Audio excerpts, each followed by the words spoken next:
In this video, we're going to dive deep into the entire lore of Family Guy, but only disturbing theories, investigating the unsettling undercurrents that ripple beneath the surface of Quahog, revealing truths that might make you see the Griffins in a far more chilling light.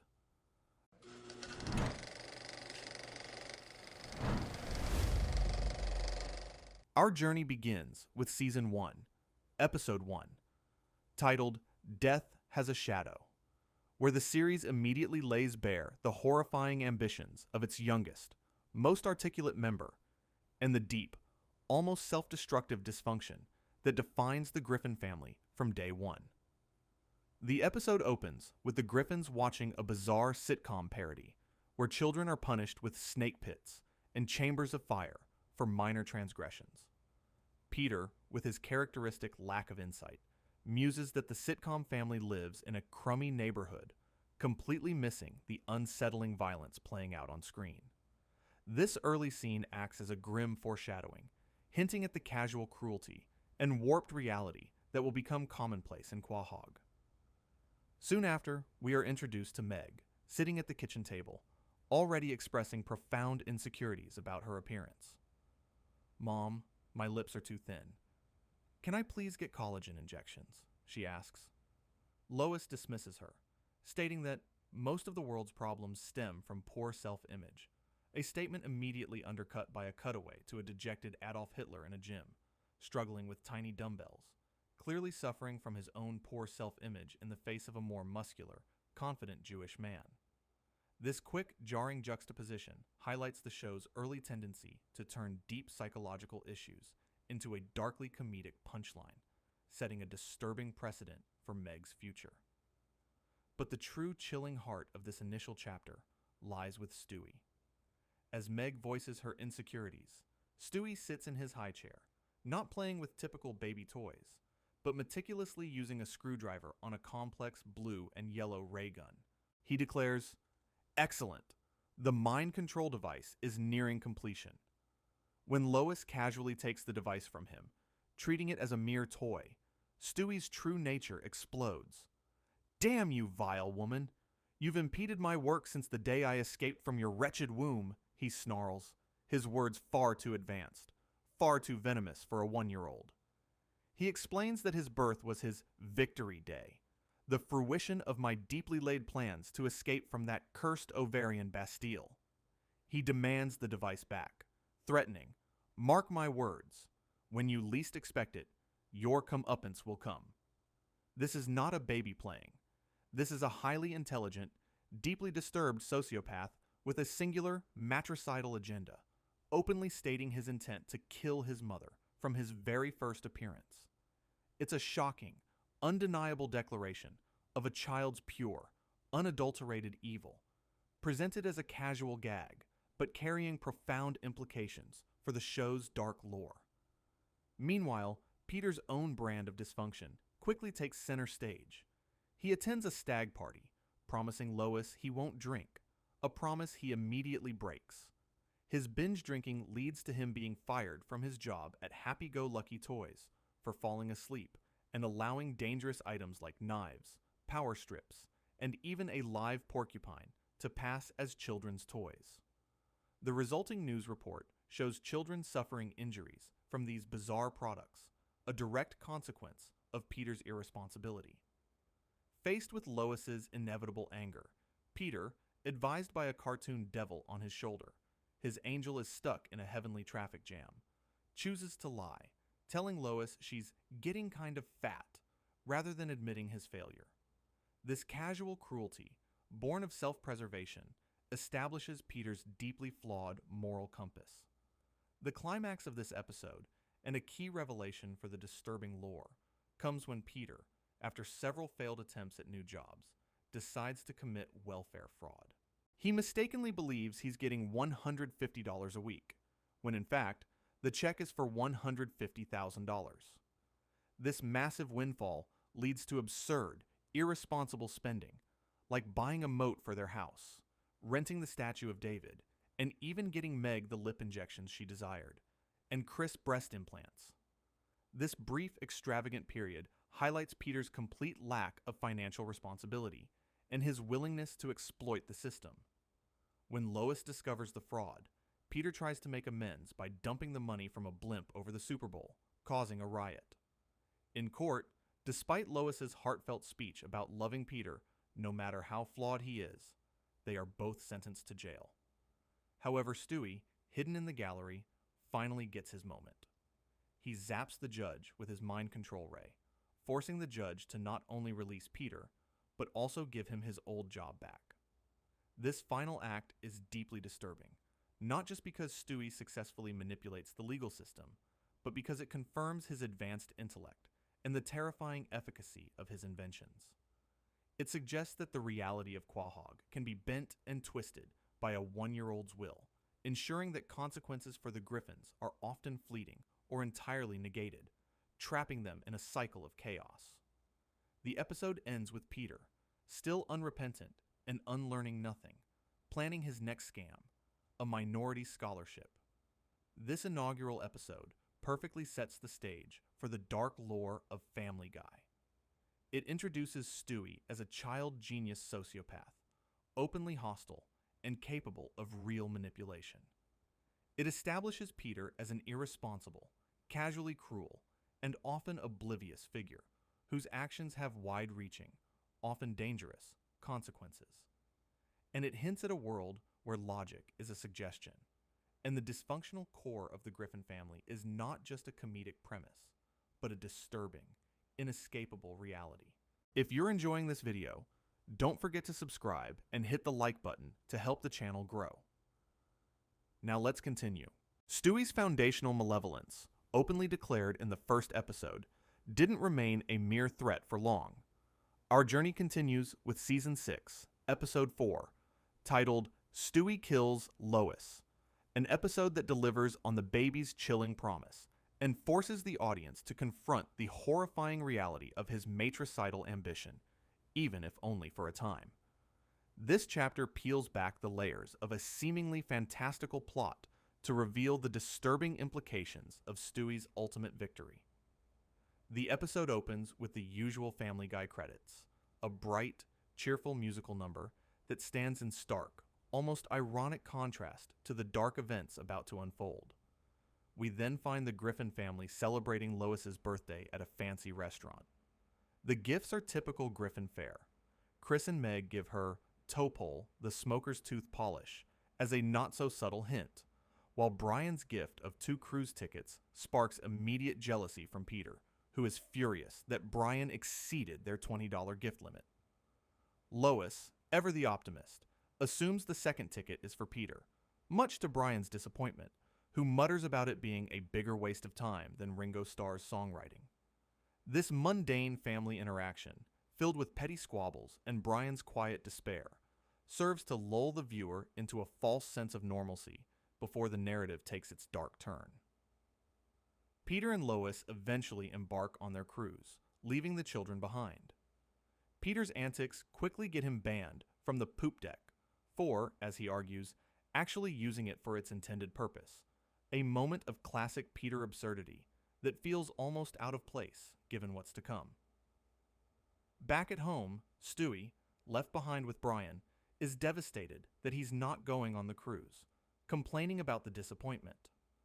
But this disappointment quickly morphs into renewed, focused rage. We then see him in the living room, pulling a little red wagon filled with an arsenal of weapons, a mace, a chainsaw, and axes. He outlines a gruesome plan to torture Lois upon her return, detailing how he will do to Lois what douchebags did to the guitar, a darkly humorous cutaway to a shirtless college student playing a cliché acoustic song for admiring women. This scene, where Stewie openly discusses extreme violence, is unsettling, but it's Brian's reaction that truly adds a disturbing layer. Instead of deterring Stewie, Brian, aroused by the violent imagery, encourages him with increasingly specific and fetishistic suggestions, blurring the lines of what is acceptable and hinting at a deeper, shared depravity between the two. The climax arrives with shocking brutality. Stewie, dressed in black commando gear, stalks Lois on the cruise ship deck at night. He pulls out a submachine gun and, without hesitation, shoots her multiple times. Lois falls backward over the railing, plummeting into the ocean, leaving a trail of blood as her body sinks into the depths. Stewie, momentarily triumphant, celebrates his victory, only to trip and cry for his mommy, a chilling reminder of his dual nature, a genius baby with deeply ingrained, yet twisted, infantile needs. The story then fast-forwards, announcing Lois's disappearance. The family is devastated, particularly Peter, whose dramatic slow-motion "no" underscores the tragedy.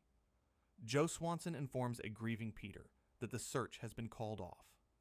A title card declares, 1 year later.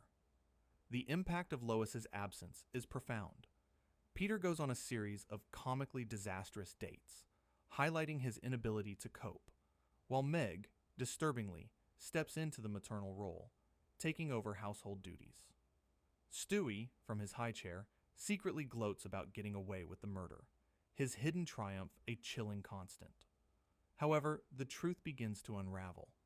Brian, ever the detective, finds a receipt for a speedboat rental in Stewie's room, sparking his suspicion. Simultaneously, Joe, Cleveland, and Quagmire, also suspicious of Peter, search the Griffin's trash. They discover a gun and a child's drawing with "Die Lois Die" scrawled on it, which they, tragically, mistake for Peter's handwriting. This leads to Peter's arrest and a dramatic trial for Lois's murder, with various characters, including Carter Pewterschmidt and Chris, testifying against him. As the judge prepares to sentence Peter to life in prison, the courtroom doors burst open.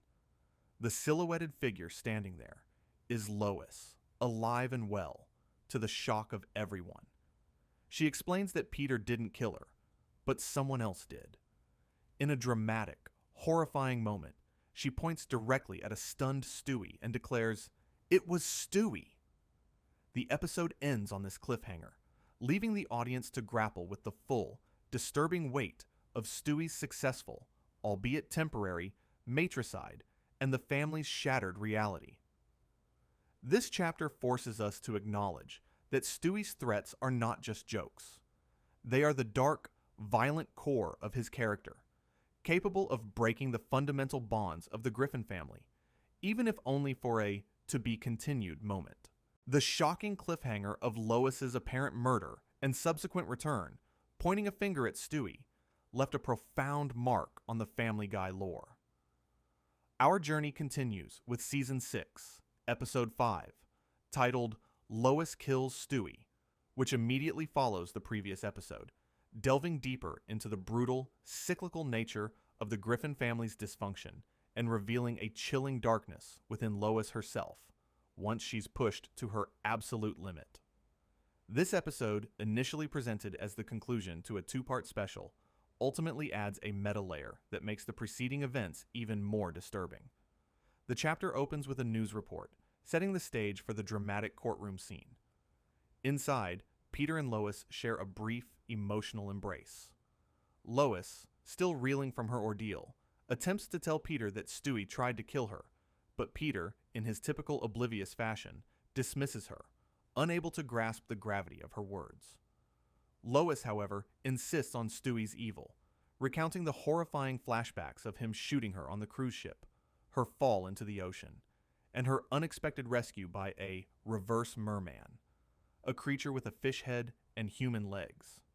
Her subsequent amnesia and journey, which includes a disturbing encounter with the reverse merman on a beach, wandering aimlessly, becoming a counselor at Camp Put Down at a Forca, trying to stop overweight children from eating each other, and a brief, unsettling romance with a young man named Derek that leads her to a white supremacist meeting, are all recounted. It's during this meeting, as she objects to a hateful speech, that someone punches her, and the impact jarringly restores her memory. This bizarre, almost cartoonish sequence of events, while comedic, underscores the sheer trauma Lois endured and the lengths she had to go through to return, only to face the architect of her suffering once more. Back in the courtroom, Lois finishes her harrowing tale. Joe Swanson, finally grasping the horrifying truth, declares Stewie a homicidal baby. But as the family reacts, Chris points out that Stewie has vanished, the courtroom doors swinging shut as Joe and Peter vow to catch the infant mastermind. The hunt begins, with Joe, Cleveland, and other officers questioning various individuals, including Consuela, Superman's housekeeper at the Fortress of Solitude, armed with a wanted poster of Stewie. This frantic search highlights the bizarre world they inhabit, where a baby can be a global threat, and even superheroes' domestic staff are potential witnesses. The family returns home, only to find Stewie waiting for them, armed with a gun. He holds them hostage, forcing Peter to admire his macaroni art of an owl, a darkly comedic moment that emphasizes Stewie's twisted blend of infantile needs and tyrannical power. When Joe Swanson knocks on the door, Stewie forces Brian, at gunpoint, to insult Joe, creating an awkward, uncomfortable exchange where Brian's witty remarks are twisted into cruel barbs, much to Joe's confusion and eventual disappointment. Stewie then takes his cruelty a step further, ordering Lois to breastfeed him, then forcing Brian to taste the milk first, a truly disturbing act that violates the sacred bond of motherhood and pushes Brian into a deeply uncomfortable, subservient role. The horror intensifies when Cleveland Brown opens the door and is immediately shot by Stewie, falling to the ground as the family reacts in shock. Peter, ever the inappropriate comforter, tells a crying Lois that Cleveland is now in heaven. A cutaway to Cleveland arguing with St. Peter at the pearly gates about a credit card policy, offering a momentary, surreal reprieve from the grim reality. Stewie, with Brian as his hostage, drags Cleveland's body out and drives off in a Toyota Prius, continuing his insults to Joe from the car. Stewie, now fully embracing his role as a global villain, reveals his plan for world domination, recalling a humiliating American Idol audition where Simon Cowell told him he wanted to shoot him in the face, hinting at the deep-seated resentments that fuel his megalomania. Meanwhile, the Griffin family, surprisingly, unties themselves. Chris reveals his hands were free the whole time, a moment of classic Griffin absurdity that undermines the tension, and begins to spread a rumor about Rob Schneider, showcasing their bizarre priorities even in crisis. Stewie's journey takes him and Brian to CIA headquarters in Langley, Virginia. After a brief, amusing cutaway to Willem Dafoe hiding under Stewie's bed, they infiltrate the building. Stewie, with Brian's forced assistance, who chooses Willem Dafoe as his alias, accesses a massive server room, explaining his plan to take over the world's power grid. He successfully breaches the system, causing lights to flicker off globally, even freeing Katie Holmes from a force field at Tom Cruise's house in a bizarre cutaway. Despite being confronted by CIA agents, including Stan Smith and Avery Bullock from American Dad, Stewie manages to hold them at gunpoint, solidifying his control. A news report declares Stewie the new president of the world, and from the Oval Office, he announces his absurd new laws, including one decreeing that anyone who sees Peter Griffin must throw apples at him. The true climax, however, arrives when Lois, now dressed in commando gear, dramatically crashes through the Oval Office window. An intense, action movie-style fight ensues between mother and son, destroying the office around them. Peter, stumbling into the burning wreckage, finds Lois and Stewie seemingly dead. In a final chilling act, Peter shoots Stewie's already lifeless body, delivering a one-liner before striking a victory pose over the infant's corpse. Then, the scene freezes. The words, "Simulation over," appear in large green text. The camera pulls back to reveal Stewie, sitting in his room, removing a VR headset. Brian enters, and Stewie calmly explains that the entire two-part saga, Lois's murder, her return, his global takeover, and Lois's eventual revenge, was nothing more than a meticulously run simulation to see how his plan to kill Lois and take over the world would play out. Stewie and Brian then engage in a meta-discussion about the controversial ending, referencing The Sopranos. This revelation is deeply disturbing, not just for its meta-commentary, but for what it implies about Stewie's psyche. It means that Stewie has not only conceived of his mother's murder and his global domination in horrific detail, but he has also rehearsed it. The brutality, the manipulation, Lois's terrifying journey, Cleveland's death, Peter's casual cruelty, all of it was a dry run. An elaborate mental exercise for a baby genius who views matricide as a strategic problem to be solved. It suggests a cold, calculating evil that transcends mere cartoon villainy, turning the entire two-part event into a chilling glimpse into the darkest corners of Stewie's mind, where the most disturbing theories are not just entertained, but meticulously planned. The episode ultimately reveals a darkness in Lois too, showing her capacity for extreme violence when pushed, even if it was just a simulation, hinting that the Griffin family's dysfunction runs deep, capable of manifesting in horrifying ways when the stakes are highest. The shocking reveal that Stewie's matricidal plot was a mere simulation only deepens the disturbing lore, forcing us to question the true nature of his reality and the depths of his psychological issues.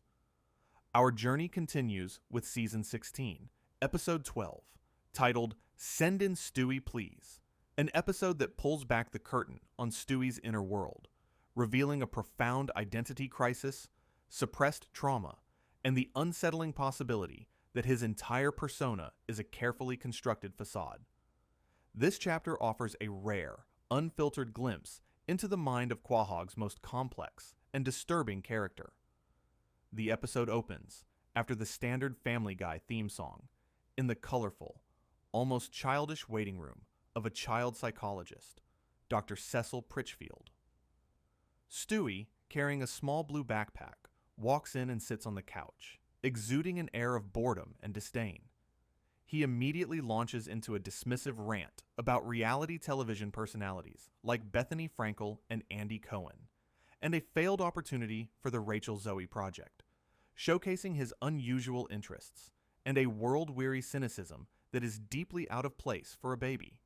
He eyes an empty tissue box and a Dunkin' Donuts coffee cup with disdain, then scrutinizes the doctor's diplomas, noting one from the University of Gondor, a subtle jab that hints at his superior intellect and critical eye. The core of this chapter is the extended, one-on-one therapy session between Stewie and Dr. Pritchfield.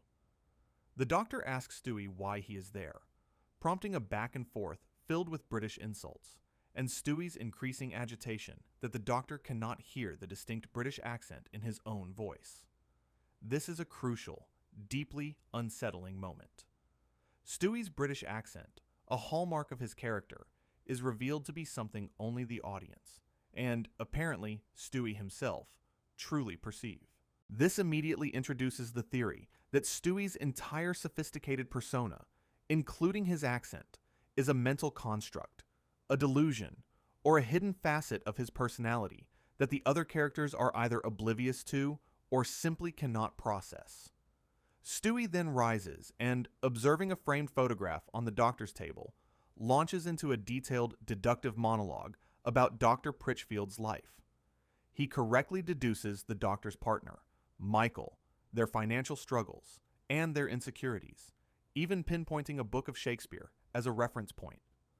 This display of hyperintelligence and keen observation is astounding, demonstrating a level of deductive reasoning that far surpasses that of a typical child, or even most adults. It highlights his capacity for deep analysis, but also his tendency to use it for invasive, almost cruel dissection of others. In a sudden, bizarre shift, Stewie then stands on the couch and begins to sing My Shot from the musical Hamilton, complete with snot bubbling from his nose, finishing the song by vomiting on the couch. This grotesque display, which the doctor claps for, is a disturbing blend of theatricality, vulnerability, and primal bodily functions, suggesting a deep internal conflict. As Dr. Pritchfield prepares tea, he suffers a sudden heart attack, collapsing and dying in his chair, a framed photo shattering on the floor. Stewie, instead of reacting with panic or grief, calmly sits on the floor and reads a magazine, completely unfazed by the death of the man who was just probing his psyche. The ringing phone then plays an answering machine message from Michael, announcing he wants a divorce, adding a final tragic note to the doctor's demise, witnessed only by the detached infant. The scene transitions to the Griffin house at night, where Stewie jolts awake from a nightmare. Brian enters, and Stewie, speaking in his regular American accent, a stark, jarring contrast to his usual voice, claims his teddy bear, Rupert, had the nightmare. He asks Brian to sleep with him, and Brian, ever the loyal companion, agrees, getting into the crib. As they lie there, Stewie confesses to Brian that he did something awful, but when Brian asks if he wants to talk about it, Stewie refuses. This ending is perhaps the most disturbing aspect of the entire episode. The sudden shift to Stewie's normal American accent, heard only twice in the entire series, this episode and the earlier Chitty Chitty Death Bang, is a profound revelation. It implies that Stewie's cultured British accent, his advanced vocabulary, and perhaps even his matricidal ambitions are all part of a sophisticated coping mechanism or an elaborate fantasy world he has constructed. The awful thing he confesses could be the simulated murder of Lois, or perhaps something even deeper, the realization of his own fabricated identity. The fact that he refuses to talk about it, and the fleeting appearance of his real voice, suggests a deep, suppressed trauma and a fragile sense of self. It raises the unsettling theory that Stewie is not merely a super genius baby, but a deeply disturbed child grappling with severe identity issues, using his elaborate persona and violent fantasies as a shield. His reliance on Brian for comfort, coupled with his inability to articulate his true distress, paints a picture of a character far more tragic and psychologically complex than previously imagined, hinting at a predestined future where his internal conflicts might never truly resolve, trapping him in a cycle of self-deception and hidden anguish. Stewie's identity crisis, exposed in his therapy session, hints at a deeper fragility within the Griffin family, a vulnerability often exploited or ignored. This takes us to a particularly disturbing look at Meg's plight. Our journey continues with Season 4, Episode 19, titled Brian Sings and Swings, an episode that, despite its title, delivers a truly devastating portrayal of Meg's desperation for acceptance, revealing the profound and disturbing impact of her family's constant abuse and neglect. The episode begins with the familiar Family Guy opening, quickly moving to a series of cutaways during the credits, including a brief, unsettling moment where a bloody, legless sheep crawls across the floor, a stark reminder of the casual grotesqueness that permeates Quahog. We then see Meg standing outside an open bathroom door, looking in at Chris on the toilet in a parody of A Clockwork Orange, an early hint at the uncomfortable voyeurism and lack of privacy that often define her existence. The narrative proper starts in Mr. Fargus's classroom at James Woods Regional High School. The teacher accidentally plays a sex tape of himself in lingerie with a woman, rather than the intended educational video, creating an immediate atmosphere of embarrassment and discomfort. Amidst this, Meg is left without a partner for a school project. When a blonde girl named Sarah offers to partner with her, the teacher dismisses the offer, further isolating Meg. This sets the stage for Meg's desperate search for belonging. Back at home, Brian is recovering from being run over by Peter's car, a casual act of negligence that underscores Peter's disregard for others, even his own family dog, now in a wheelchair and wearing an Elizabethan collar. Peter's attempts to feed and water Brian by pouring food and water directly into his collar, making a mess and causing Brian to fall, are not just comedic. They are disturbing illustrations of Peter's incompetence and lack of empathy, even towards those he supposedly cares for. Meg's storyline takes a dark turn when Neil Goldman approaches her locker, and she discovers a flyer on a bulletin board that reads, Lesbian Alliance Club welcomes its newest member, with her picture on it, followed by, See you next Tuesday. Her shock is palpable. Despite the clear mislabeling, Meg, in her profound desperation for any form of belonging, enters the Lesbian Alliance Club meeting. Inside, she talks to Sarah and other girls, even enduring a song by 4 stereotypical-looking lesbians. She then, disturbingly, convinces herself she is a lesbian, driven by the sheer hope of finally fitting in somewhere. She's so excited that she talks to her stuffed animals in her bedroom, only for them to escape through the window. One of them, a Care Bear, being run over by a truck, a darkly symbolic end to her fleeting hope. Meanwhile, Brian's storyline sees him discover a talent for singing, leading to a duet with Frank Sinatra Jr. at the Quahog Cabana. This new career path quickly goes awry as Brian, overwhelmed by the lifestyle, falls into alcoholism. He becomes disheveled, even getting a bloody ear, and is scolded by Lois and Peter for his irresponsibility. In a moment of rage, Brian bites Peter's bandaged hand, leading to Peter flipping the dinner table over, and Brian dejectedly leaving. Stewie, witnessing Brian's descent, tries to find him, eventually discovering him drunk in an alley next to a fire hydrant. Meg's desperate quest for acceptance culminates in a deeply uncomfortable scene. She goes to Sarah's house, where Sarah, without warning, strips down to her underwear and then puts her dress back on, a bizarre and unsettling moment. Meg then confesses that she is not actually a lesbian. Immediately, Quagmire and his film crew emerge from a closet inside Sarah's house, revealing that the entire scenario was a setup, a cruel prank orchestrated by Quagmire to film Meg's awkwardness.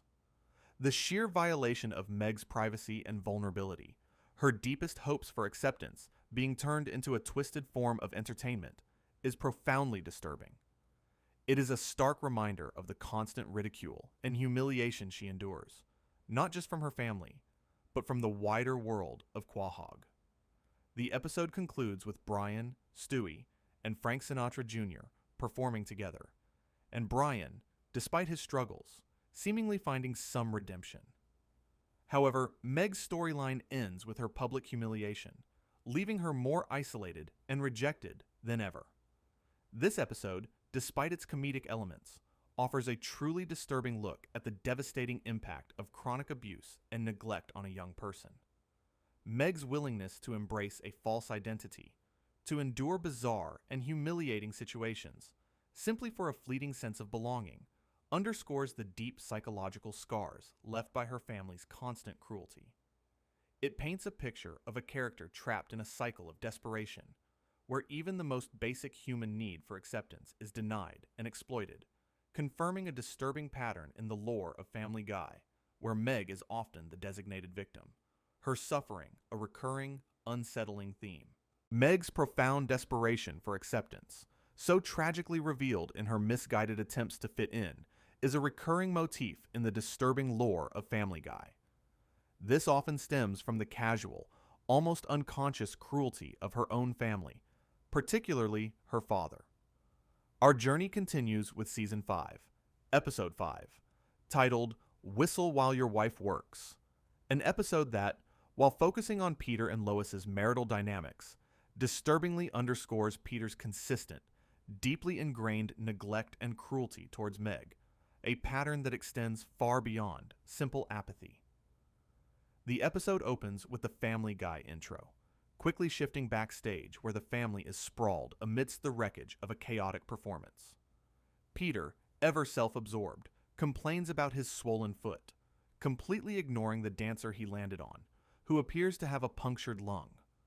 This immediate display of Peter's self-centeredness and disregard for others sets a disturbing tone. The main plot revolves around Peter losing his fingers in a fireworks accident. A massive bundle of M80s he calls Peter Griffin's Bunker Bustin' Mega Ultra Super explodes in his hand, leaving him covered in soot and blood. The family scrambles to find his severed fingers, believing they can be reattached. The search becomes a darkly comedic, frantic chase involving Joe, Cleveland, a dog named Jesse, and a bluebird that ultimately carries the fingers to its nest. Peter's attempts to retrieve them involve taunting the bird with insults about its droppings, leading to him throwing a rock, angering the bird, and ultimately requiring Joe to shoot it down. This grotesque sequence, while played for laughs, is a bizarre and violent pursuit of Peter's own bodily restoration, highlighting his self-preservation at any cost. Amidst this chaos, Stewie teases Brian about being out late, implying he was with a woman. This leads to a flashback of Stewie singing the morbid children's song, "A Hole in the Bottom of the Sea," to a room full of unresponsive elderly people, elaborating on the lyrics until one of them dies. This disturbing cutaway shows Stewie's continued fascination with death and his cold, calculating nature, even when performing. The central disturbing element of this chapter, however, lies in Peter's treatment of Meg. After his fingers are reattached, Peter needs Lois's help to catch up on work at the Pawtucket Patriot Brewery. What follows is a series of increasingly brazen sexual advances from Peter towards Lois, culminating in them having sex in the shipping room, in full view of their mentally challenged co-worker, Opie, who watches with excited fascination. This behavior is not just inappropriate workplace conduct, it's a display of Peter's complete lack of boundaries and his willingness to use his wife in a public, almost exhibitionist manner. But where does Meg fit into this? Her role in this episode is one of almost complete erasure and casual disregard. While Peter is engaging in these inappropriate acts with Lois, Meg is entirely absent from the main narrative. Her only mentions are brief and dismissive. Chris chases her with firecrackers, pretending to be an FBI agent during the Waco siege, a moment that highlights her role as a perpetual victim, even in play. Later, when Brian brings home his new, dim-witted girlfriend Jillian, Meg is present in the living room, but her thoughts or feelings are never explored. When Jillian makes a particularly naive comment about the sun and moon being the same person, everyone but Brian finds her stupidity amusing. Jillian then shares an anecdote about being bulimic in high school, which she thinks is cool, and Lois bursts out laughing at Brian's predicament. In this scene, Meg is just another face in the background, a silent observer to the family's casual cruelty and insensitivity, her own deep-seated insecurities about her appearance, as seen in previous episodes, completely unaddressed and exacerbated by such discussions. The disturbing implication here is not just Peter's direct cruelty, but his absence of consideration for Meg. She is consistently overlooked, ignored, and her suffering is never a priority. Peter's sexual advances on Lois, his self-centered focus on his own body parts, and his general obliviousness mean that Meg remains in a state of perpetual emotional neglect. The episode, by placing Meg in the background of such chaotic and inappropriate events, subtly reinforces the idea that her emotional well-being is simply not a concern for her family. Her constant search for acceptance, as seen in Brian Sings and Swings, is a direct consequence of this consistent, disturbing pattern of neglect and emotional void created by her parents, particularly Peter. The lore here suggests that Meg's fate is not merely bad luck, but a direct, sustained product of the environment her family creates, a continuous, quiet form of psychological harm. The pervasive neglect and casual cruelty Meg experiences, often highlighted by Peter's self-absorption, reaches a peak of tragic desperation when she attempts to physically transform herself for acceptance. Our journey continues with Season 7, Episode 13, titled Stewroids, an episode that, while ostensibly about Stewie's steroid use, delivers a truly heartbreaking and disturbing portrayal of Meg's futile attempts to gain popularity, only to face renewed rejection and the crushing weight of her predetermined fate as an outcast. The episode opens with the standard Family Guy theme song, quickly transitioning to a pool party at Joe Swanson's house. Peter, in his typical self-absorbed manner, provides unsolicited commentary on Joe's grilling technique, while Lois and Bonnie discuss Bonnie's post-baby weight loss. Quagmire, ever the lecher, pops up over the fence, making lewd noises as Lois rubs sunblock on Bonnie's back, a moment of casual objectification that underscores the pervasive lack of respect women often face in Quahog. Amidst this, Stewie is playing with Barbie-like dolls when Joe's baby daughter, Susie, waddles over and takes one. Stewie, incensed, tackles her, only to be brutally beaten by Susie, who stands over him as he lies on the ground with a black eye. Peter's reaction is disturbingly dismissive, comparing it to When Family Ties does a Tina Yothers episode, and later insisting that Stewie's wounds should get infected to teach him a lesson about being tough. This sets up Stewie's storyline, where Peter, worried about his son being beat up by a girl, takes him to a boxing gym. There, a stranger offers Peter a syringe labeled steroids, which Peter, with his characteristic gullibility, immediately injects into Stewie. This leads to a Rocky-esque montage, where Stewie becomes incredibly muscular, transforming into a He-Man parody, much to Lois's horror and Brian's disgust. Stewie, now physically imposing, becomes aggressive and obnoxious, demanding a toll to pass him in the hallway and even punching himself in the face to initiate a fight with Brian. This storyline, while comedic, highlights Peter's irresponsibility and Stewie's rapid descent into aggressive, drug-fueled behavior, revealing a darker side to his quest for dominance that is not just intellectual, but physical. However, the truly disturbing core of this episode lies with Meg.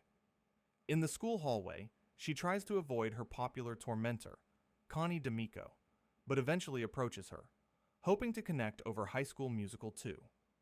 Connie's response is a barrage of itemized insults, humiliating Meg about her big, hairy mudflap ass in the locker room. A jock then farts on the CD Meg is holding, adding another layer of public degradation. This scene is a stark reminder of Meg's constant social torture. Connie, bored with dating every popular boy, concocts a new plan. What if I date a loser and make him over into a popular guy? She considers Smiley McGee, but dismisses him as a bedwetter, then settles on Chris, who she smells from across the cafeteria. This decision is not out of genuine affection, but a calculated, manipulative social experiment. Chris, initially bewildered by Connie's interest, genuinely falls for her, telling her, "I think you're nice, and I like spending time with you. You're really pretty, and I hope I get to be with you for a long time." Connie, surprisingly touched, decides to genuinely pursue the relationship, even planning to meet his parents. This is where the episode delivers its most brutal blows to Meg. At dinner, Connie, upon seeing a muscular Stewie, questions his appearance. Peter, in a moment of staggering insensitivity, compliments Connie's looks, then immediately insults Meg. When Meg tries to bond with Connie, suggesting they hang out and give each other makeovers, Connie coldly responds, "I don't use makeup, Meg," a direct jab at Meg's insecurities. Peter then makes an even more disturbing comment, asking Connie if she's gonna shower before dessert after she reveals her father passed away, displaying an almost pathological lack of empathy. The climax of Meg's storyline occurs at Chris's party, now that he's popular and wearing a Letterman jacket. Meg, in her eternal hope, believes she's invited, only for Chris and Connie to approach her. "You're not invited, Meg," Connie states. "But it's at my house," Meg protests. Chris, now fully embracing his popular persona, delivers the ultimate rejection. "I'm sorry, Meg. You can't come. There's an ass-to-boob ratio that you're way off of." Meg is left crying in the hallway, utterly devastated. Lois's attempt to comfort her is brief and dismissive, ending with her handing Meg a Sylvia Plath book and a bottle of Ambien, suggesting she's ready to look the other way if Meg attempts suicide, a truly chilling and dark moment of parental abandonment. The party goes awry for Chris when Connie finds him kissing two other girls. He cruelly reveals that it was beating up that Jewish kid that made him popular, not her, and Connie is punched out by one of the girls. Connie becomes an outcast, and in a twisted turn, she approaches Meg for help. Meg, showing her scarred arm from previous bullying, initially refuses, but then, after a javelin is thrown, impaling her in the shoulder, a casual act of violence that highlights her constant victimization, she agrees to help. They devise a plan to humiliate Chris. In the school assembly, a video of Chris, shirtless and seductively putting on lipstick to the song Goodbye Horses, is played, exposing him as a freak and a loser. Chris is publicly humiliated, and Connie is instantly popular again. But the cycle of cruelty immediately restarts. Meg asks Connie if they can be friends now. Absolutely not, Connie replies. Meg then asks if she can at least think about you in the tub later, to which Connie responds, no. Meg, dejected, whispers to herself, I'm still gonna. This episode is a masterclass in the disturbing nature of Meg's existence. Her desperate attempts to connect, her willingness to endure humiliation, and her ultimate crushing rejection, even after helping her tormentor, paint a picture of a character trapped in an inescapable loop of suffering. Peter's casual cruelty, Lois's dismissive abandonment, and Chris's transformation into a popular jerk who readily abandons his sister all contribute to the deeply unsettling lore of Meg's fate. She is not just an outcast. She is a sacrificial lamb to the social dynamics of Quahog, forever yearning for acceptance that is always just out of reach, her dignity constantly stripped away, leaving her to find solace in desperate private fantasies. Meg's crushing rejections and her family's dismissive abandonment reveal a profound pattern of emotional neglect within the Griffin household. However, the dark lore extends beyond Meg, often revealing the deep-seated insecurities of other characters, such as Brian. Our journey continues with Season 7, Episode 5, titled The Man with Two Brians, an episode that delves into Brian's profound insecurity, jealousy, and the existential dread that arises from confronting a better version of himself, ultimately highlighting the dark underbelly of self-worth in Quahog. Quickly transitioning to Peter, Quagmire, Cleveland, Joe, and Brian watching a Jackass parody on TV, where a character takes a shotgun blast to the face. Inspired by this, Peter and his friends embark on a series of dangerous stunts. Peter sits in a shopping cart and is pushed off the roof, landing with a horribly contorted and lumpy spine before projectile vomiting onto Brian. Quagmire gets his crotch smeared with honey and is stung by a swarm of bees, while Peter shaves a strip off Cleveland's head, and Joe shaves Brian's fur and skin. Peter then attempts to roller skate while being towed by the family car, flying off a ramp, crashing into a pine tree, and falling into a lake, calling for help. Brian and Joe, despite their own injuries, have to rescue him. These escalating acts of self-inflicted harm and casual injury highlight Peter's reckless disregard for safety and the surprising loyalty of his friends, even in the face of such stupidity. Back in the living room, Lois scolds Peter for endangering Brian, emphasizing Brian's age in human years. This sparks a new obsession in Peter, the idea that Brian is old. Peter's attempts to relate to Brian become increasingly disturbing. He tries to act young, using slang, and wearing a futuristic helmet that fails, then transforms into a preppy 1980s movie bully, antagonizing Brian with childish taunts. This sequence of Peter's misguided attempts to connect reveals his own deep-seated anxieties about aging and his inability to express genuine care without resorting to bizarre and often cruel behavior. The core of this chapter's disturbing lore begins when Peter, after a melancholic montage parodying The Incredible Hulk, introduces New Brian, a gray fluffy dog with a red bandana. The family, initially shocked, enthusiastically welcomes New Brian. A montage follows, showing New Brian as the perfect dog.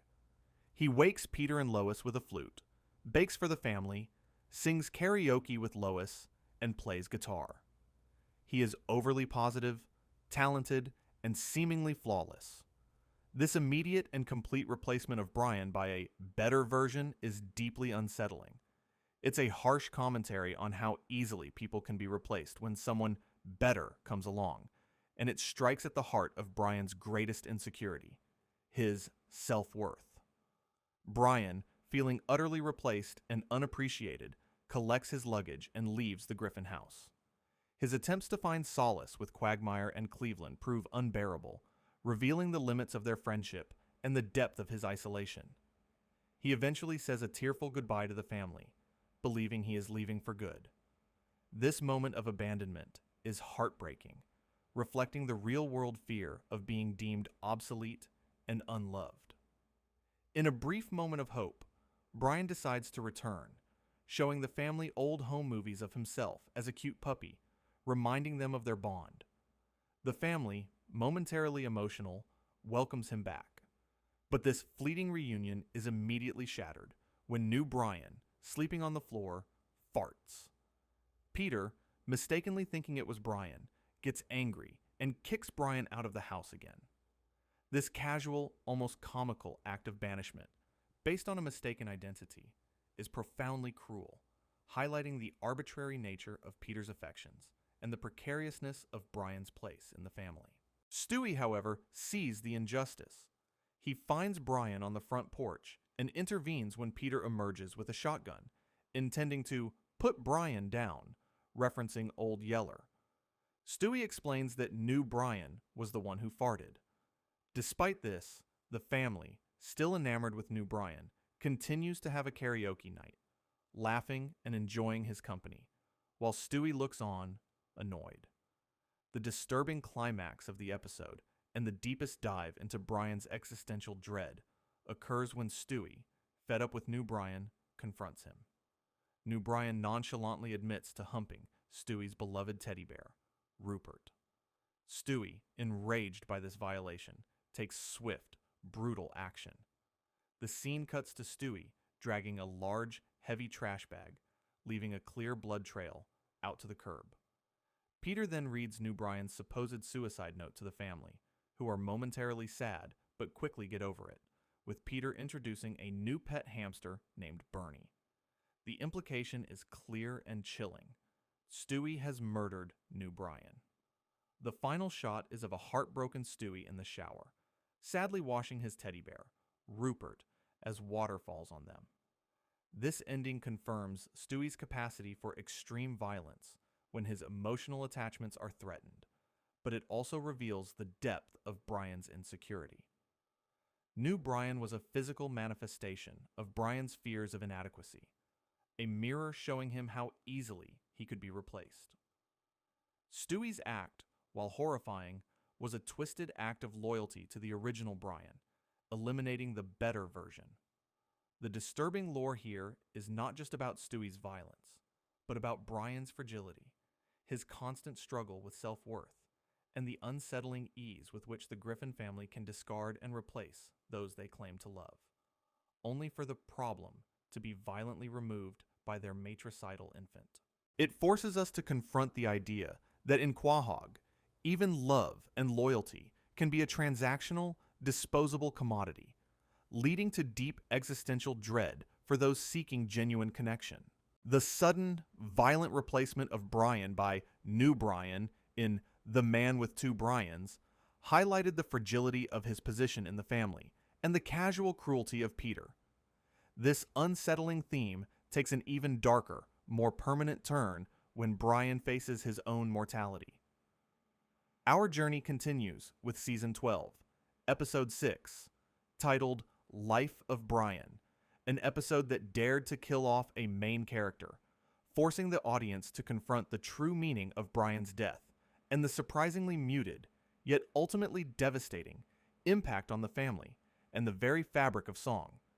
Quickly transitioning to Brian and Stewie on the run from Native Americans in jeeps, firing rifles as they chase them across a bridge. Brian pushes Stewie over the side, and they both fall into the water, escaping the gunfire. This frantic opening, a typical road to adventure, hints at the duo's close bond and their reliance on each other for survival. They emerge from the water, dirty and scratched, Stewie lamenting that his time machine's return pad is broken and sparking, leaving them stranded. He even flashes back to the Last Supper, whispering to Judas, indicating the depth of his knowledge and his casual interaction with historical figures, further emphasizing his unique existence.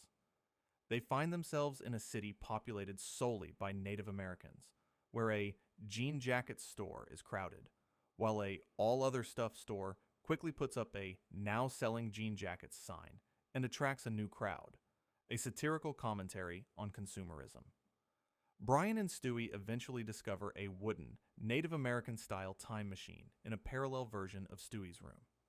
They use it to travel back in time, only to find their past selves, with past Stewie giving guns to Native Americans and past Brian flirting with a Native American woman. Stewie, realizing the paradox, drops the return pad, and they are transported back to the original timeline, taking the guns from the Native Americans, who now have bows and arrows. This chaotic time travel sequence underscores Stewie's genius, but also the inherent dangers and unpredictability of his inventions. Upon returning home, Stewie, seemingly having a change of heart, completely dismantles and destroys his time machine, explaining to a shocked Brian that he's getting rid of it. He sells the parts in a junkyard, watching as the machine is crushed, leaving both of them looking sad. This deliberate act, seemingly a move towards normalcy, is a deeply unsettling moment. It removes Stewie's primary means of escaping consequences, altering reality, and undertaking adventures, foreshadowing a more grounded and perhaps more dangerous future. The true tragedy of the episode then unfolds. Brian suggests they take a red street hockey net they find in the junkyard and play. As they set up the net on the street, a silver car speeds down the road and hits Brian. Stewie watches in horror as his best friend is mangled and bleeding on the street. The rest of the Griffin family rushes out, finding Brian grievously injured. A squirrel even runs up and kicks Brian before running away, adding a bizarre, almost cruel touch to the already devastating scene. At the Quahog veterinary clinic, the family gathers, looking worried. Dr. Hartman delivers the grim news. Brian's injuries are too severe.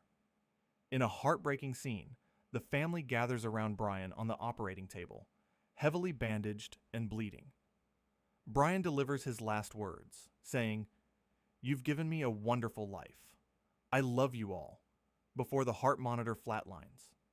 The family cries over his body, holding each other in the dark operating room. Brian's death is a profound and genuinely sad moment, a rare instance of permanent consequence in the typically fluid reality of Family Guy. The family's grief is palpable, particularly Stewie's, who breaks his hockey stick in anger and throws the net in the trash, then has a moment of devastating realization. At Brian's funeral, attended by many Quahog residents, the family's eulogies are filled with genuine emotion. Lois gives a heartfelt speech, and Peter, despite his usual buffoonery, appearing in various disguises across the street before giving his eulogy, cries, expressing his deep love for Brian. Stewie, visibly devastated, drops a single rose into the open grave, symbolizing his profound loss. The immediate aftermath is equally disturbing in its implications. The family, still grieving, decides to get a new dog. At Quahog Pets, they meet Vinny, a new dog with an Italian-American accent, who quickly integrates into the family.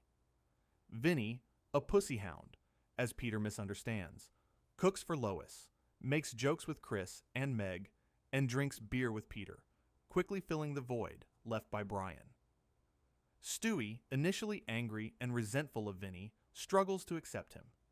He tries to prank Vinny with a skunk and even attempts to give him a heart attack by telling him bad news about Italian Americans.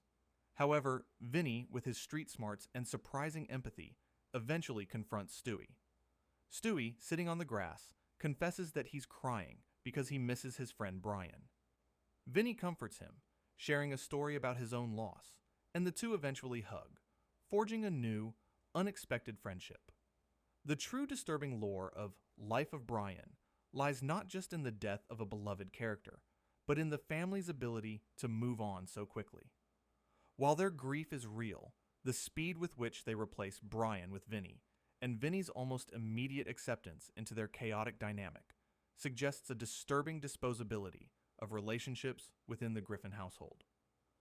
Brian, a sentient, speaking core member of the family, is mourned, but his absence is swiftly filled.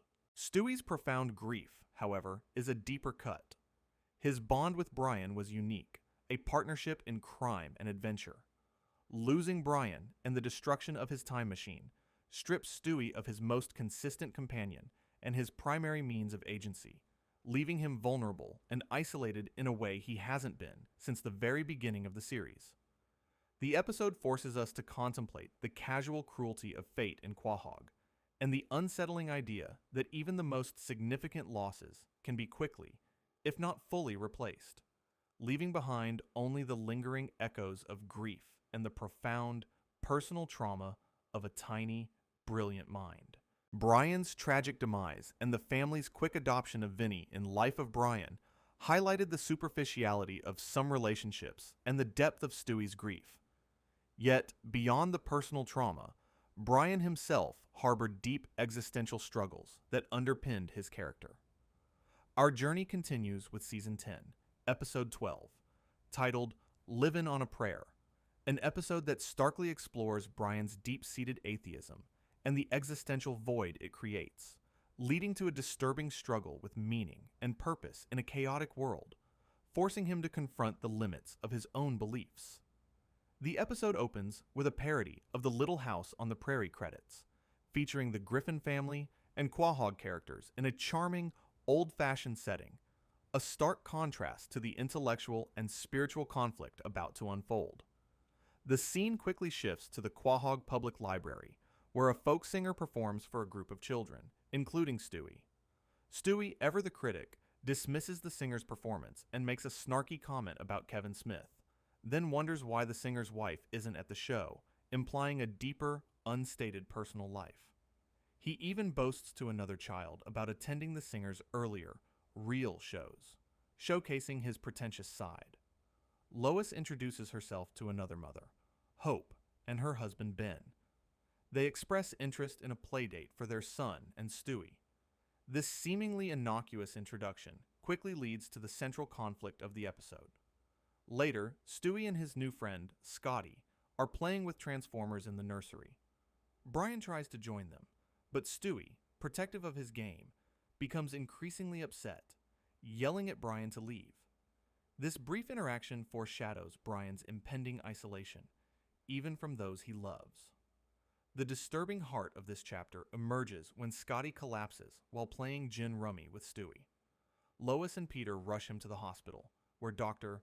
Hartman grimly informs them that Scotty has Hodgkin's lymphoma. However, Hope and Ben, Scotty's parents, reveal a shocking decision. They will not be seeking medical treatment for their son, as they are Christian scientists who believe disease is an illusion to be fought with faith. Peter, in his typical insensitive fashion, makes a homophobic joke, while Lois is horrified. Dr. Hartman, ever opportunistic, sets out a tip jar and then attempts to take the Jennings keys, only to realize they are his own, adding a touch of dark humor to the heavy situation. Back at the Griffin house, Lois is distraught by Hope and Ben's decision. Brian, the intellectual atheist, explains that Christian scientists believe disease is an illusion and faith is the only cure. Chris, in a moment of childish gluttony, pours an entire box of cereal into his bowl, highlighting the family's diverse and often inappropriate reactions to serious issues. Lois, determined to intervene, decides to talk to Hope and Ben again, with Peter and Brian reluctantly agreeing to accompany her. At the Jennings house, Hope shows Lois a book, Science and Health with Key to the Scriptures, by Mary Baker Eddy. Peter is surprised that their God is a woman. Brian, unable to reconcile his scientific, rational worldview with their unwavering faith, becomes increasingly agitated. He challenges them, asking if they can pray away terminal illness, to which they confidently respond that they can. Brian, unable to tolerate their beliefs, angrily leaves, stating he's had enough. This is a crucial moment for Brian's character, highlighting his rigid atheism and his inability to empathize with, or even tolerate, a worldview so fundamentally different from his own. His departure underscores his intellectual arrogance and his struggle to find common ground outside of pure reason. Lois, frustrated, returns home, where Joe tells her there are no laws to force the Jennings to get medical treatment for Scotty. Peter, with his characteristic impulsiveness, suggests kidnapping the child. Lois surprisingly agrees, making a number of movie references. They embark on a misguided mission to take the kid and get him some help. Peter, dressed as Harry Potter, and Lois, in all black, execute a clumsy plan to infiltrate the Jennings house. Peter's attempts to follow Lois's instructions, climbing a telephone pole, cutting alarm wires, even dressing as a woman to distract guards, are a comedic disaster, but underscore Lois's desperate determination. He accidentally kidnaps Ben instead of Scotty, then drops the ladder with a loud crash, but they eventually escape with Scotty, discovering a treasure chest filled with gold coins and jewels in the back seat, a bizarre, unexplained element. The news reports the kidnapping, with Mayor Adam West attempting to use a multimedia milk carton to find the missing child, which starts yelling for help at a family's breakfast table, a surreal commentary on public awareness campaigns. Brian, Chris, and Meg quickly realize Lois and Peter are responsible. Lois and Peter, driving Scotty to the hospital, compare themselves to Thelma and Louise, a comparison Peter quickly retracts by pushing their car off a cliff in a cutaway, highlighting his lack of foresight. At the hospital, surrounded by police and news crews, Joe attempts to arrest Lois and Peter. Lois defiantly declares she won't go anywhere until Scotty gets the treatment he needs. She delivers an impassioned speech, arguing that the men and women of medicine are the instruments of God's answers to our prayers, and that people can't just wipe their butts with his answers. Her words, a surprising blend of faith and reason, convince Hope and Ben to allow Scotty to receive medical treatment. The crowd cheers, and Peter, ever the opportunist, yells that they're all going to get laid. The episode ends with the family watching TV, Lois announcing Scotty will make a full recovery. Stewie, disturbingly, mentions a new friend who has leprosy, whose foot falls off, a chilling reminder of his continued fascination with the grotesque. Peter, now reading the Christian Science book, decides to try praying for something, and in a cutaway, he imagines himself as Kate Middleton, marrying Prince William. The disturbing lore of living on a prayer lies in Brian's rigid atheism and the existential crisis it provokes when confronted with faith, even a faith he finds illogical. His inability to find solace or understanding outside of pure scientific reason leaves him isolated and frustrated, unable to connect with the Jennings hope, however misguided. Lois, on the other hand, finds a surprising blend of spiritual and practical conviction, highlighting her evolving moral compass.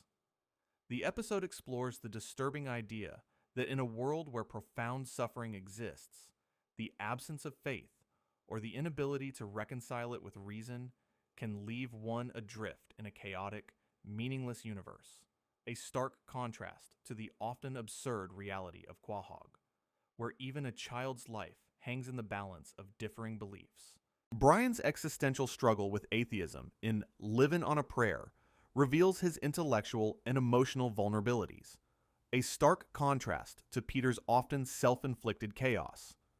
This chaos, however, might have deeper, more disturbing roots than simple buffoonery.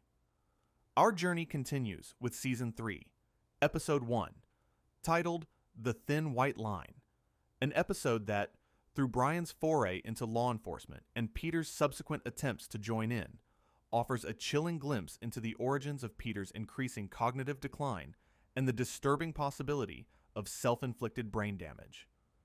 Brian in a therapist's office, expressing profound boredom with his life. I'm in a rut. Nothing thrills me anymore. He even admits to watching the Behind the Music with Leif Garrett 18 times. His therapist, Dr. Bruce, suggests volunteer work to alleviate his inward focus. This initial setup establishes Brian's constant search for meaning and purpose, a recurring theme in his character arc. Meanwhile, at Happy-Go-Lucky Toys, Inc., Peter's boss, Mr. Weed, announces a company picnic, a decision spurred by several complaints and the 2 deaths related to worker fatigue, a dark detail hinting at the grim reality of Peter's workplace. At the picnic, Peter and his co-workers engage in bizarre and dangerous activities, such as catch the greased-up deaf guy, where Peter slips and the man escapes into the woods. This scene highlights Peter's immaturity and the casual absurdity of his world. Brian's volunteer work initially takes a disturbing turn. He guides a blind man directly into a movie theater ticket booth, then sits next to him in the dark, describing a boring movie about a witch in the woods.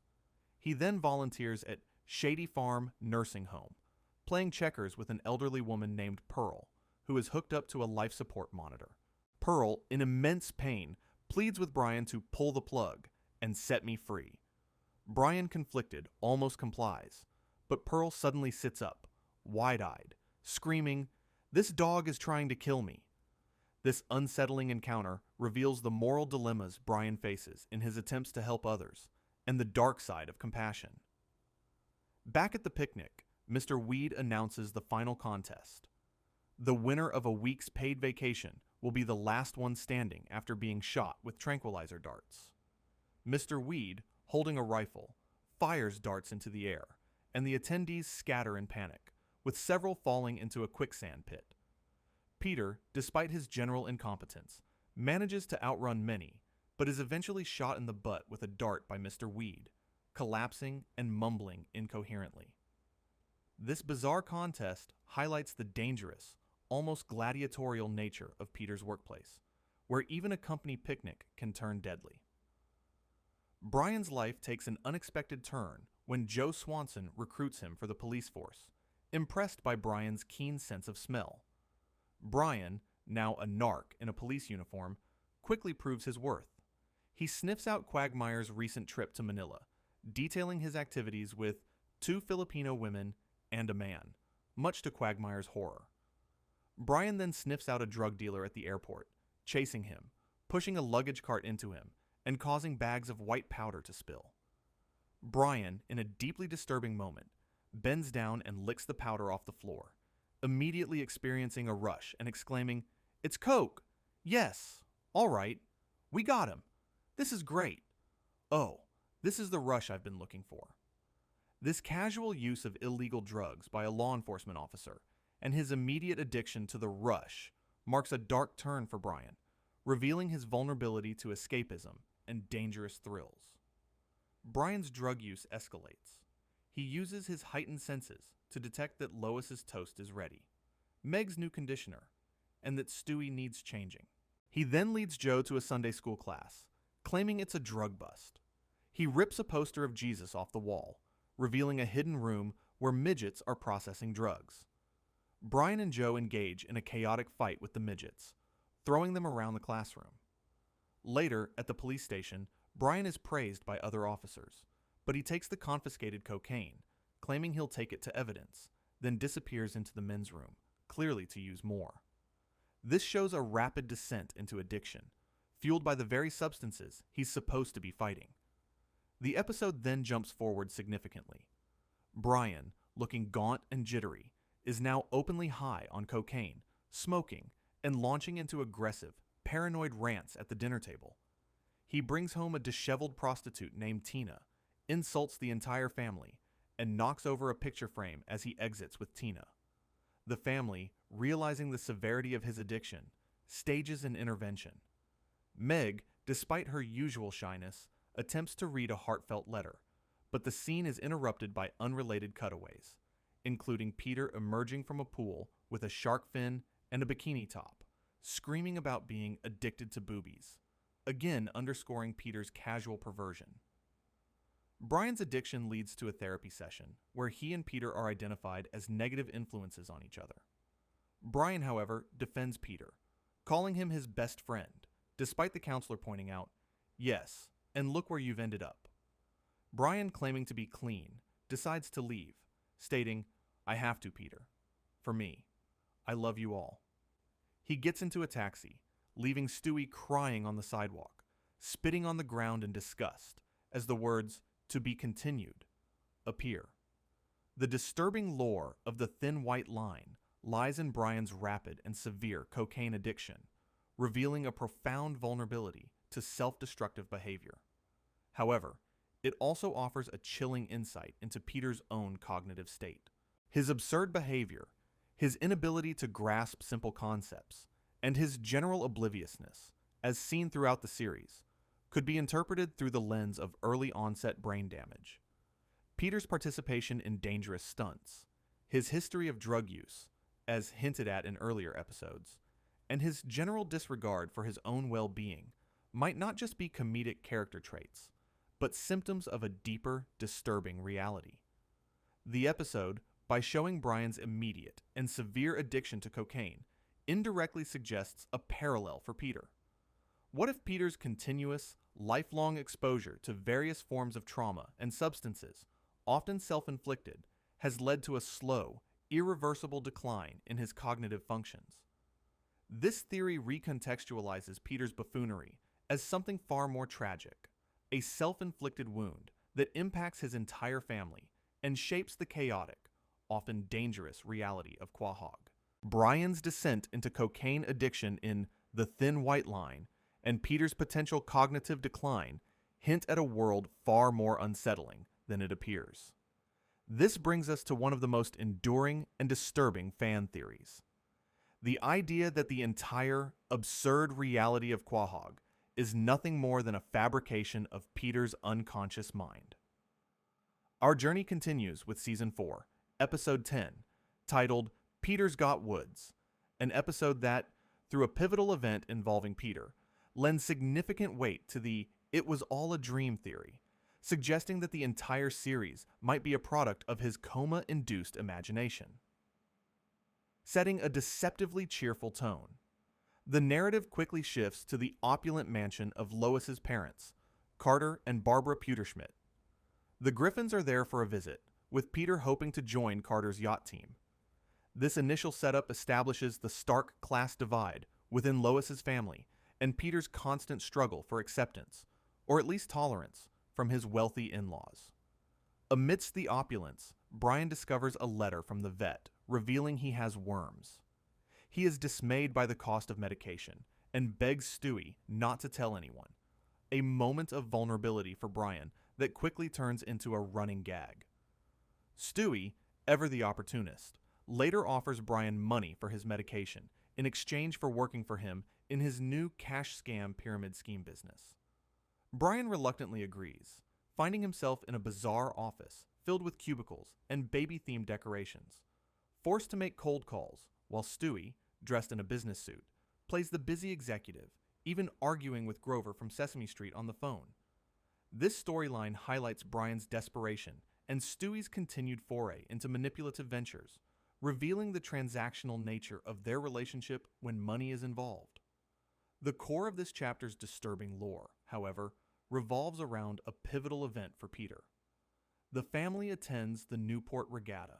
Peter, in a moment of characteristic absurdity, arrives in a bathtub modified into a small sailboat, complete with a shower head for a mast and a shower curtain for a sail. The Griffins struggle in the race, lagging behind Carter's grand yacht. In a desperate attempt to lighten the load, they all strip down to their underwear. Then, in a truly shocking and disturbing act, Peter picks up Meg and throws her overboard. This casual act of violence and disregard for his daughter's safety is deeply unsettling, a clear demonstration of Peter's self-centeredness and his willingness to sacrifice anyone for his own trivial goals. Despite this, the Griffins miraculously cross the finish line just ahead of Carter's yacht. They celebrate on the dock in their underwear, and Lois, inspired, confronts her father, telling him she had fun and should have stopped listening to him long ago. However, the immediate consequence of Peter's act quickly returns. A fishing boat pulls up its net, and Meg is caught in it, along with a haul of fish. The fishermen, disturbingly, mistake her for a manatee, or sea cow, further dehumanizing her and underscoring her perpetual victimhood, a direct result of Peter's actions. The episode then introduces the catalyst for the "it was all a dream" theory. Lois decides to become a model, inspired by a newspaper photo of the family after winning the regatta. Peter, Chris, and Meg all make inappropriately suggestive comments about Lois's new career. Peter, in a fit of rage over Meg's comment, tells her to get out of the house, then fires a gun into the wall next to her as she runs out. This act of domestic violence, while played for dark humor, is a truly disturbing display of Peter's volatile temper and the constant danger the family lives under. Lois, pursuing her modeling career, poses for increasingly risque advertisements for Goldman's Pharmacy and eventually accepts an offer from a modeling agent, Karen, who gives her diet pills to stay on top. Lois quickly becomes strung out and disheveled, wearing tight, revealing clothing and smoking. Peter, realizing the negative impact, confronts Lois, but she storms off to the bathroom. There, she encounters Cookie Monster, heating a spoonful of raw cookie dough with a lighter in a toilet stall, a disturbing visual of addiction that mirrors Lois's own descent. Peter, seeking help for Lois, goes to Carter. Carter agrees, but only after forcing Peter to eat a pine cone for his amusement, another act of casual cruelty within the wealthy elite. Peter and Carter, dressed in flamboyant 1970s pimp outfits, crash a Vogue magazine party to retrieve Lois. They find her emaciated, her ribs visible, which another model plays like a xylophone, a grotesque image of the modeling world's extreme body standards. They grab a bound and gagged Lois and carry her out, staging an intervention. During this intervention, Peter and Carter tell Lois she has to stop modeling. When Carter states that no daughter of his will be happy, Peter, taking offense, punches Carter, knocking him out. Peter then unties Lois, apologizes, and they reconcile. Lois realizes she doesn't want to be a model anymore. They hug, and Peter suggests they go have sex on Carter's bed. As they embrace, a framed picture of Stewie on the wall winks. Peter, annoyed, throws a lamp at the picture, shattering it. This wink from Stewie, followed by Peter's violent reaction to it, is the most crucial, disturbing element. The popular fan theory suggests that Peter, after a severe head injury, perhaps from one of his many stunts, or even the initial bathtub sailing accident where he throws Meg overboard, falls into a coma. The entire reality of Family Guy, with its absurd cutaways, its lack of consistent consequences, its talking baby, and its talking dog, is merely a product of his unconscious mind. The Stewie wink, a direct acknowledgement of Peter's perception, implies that Stewie, as a character, is aware of being a figment of Peter's imagination, a sentient entity within Peter's coma dream. Peter's violent destruction of the picture is his unconscious mind's attempt to suppress this unsettling truth, to maintain the illusion.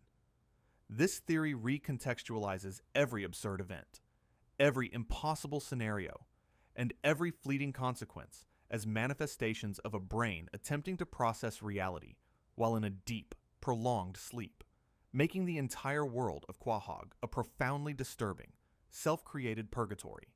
The unsettling, it was all a dream theory, rooted in Peter's possible coma, casts a long shadow over the entire chaotic reality of Quahog.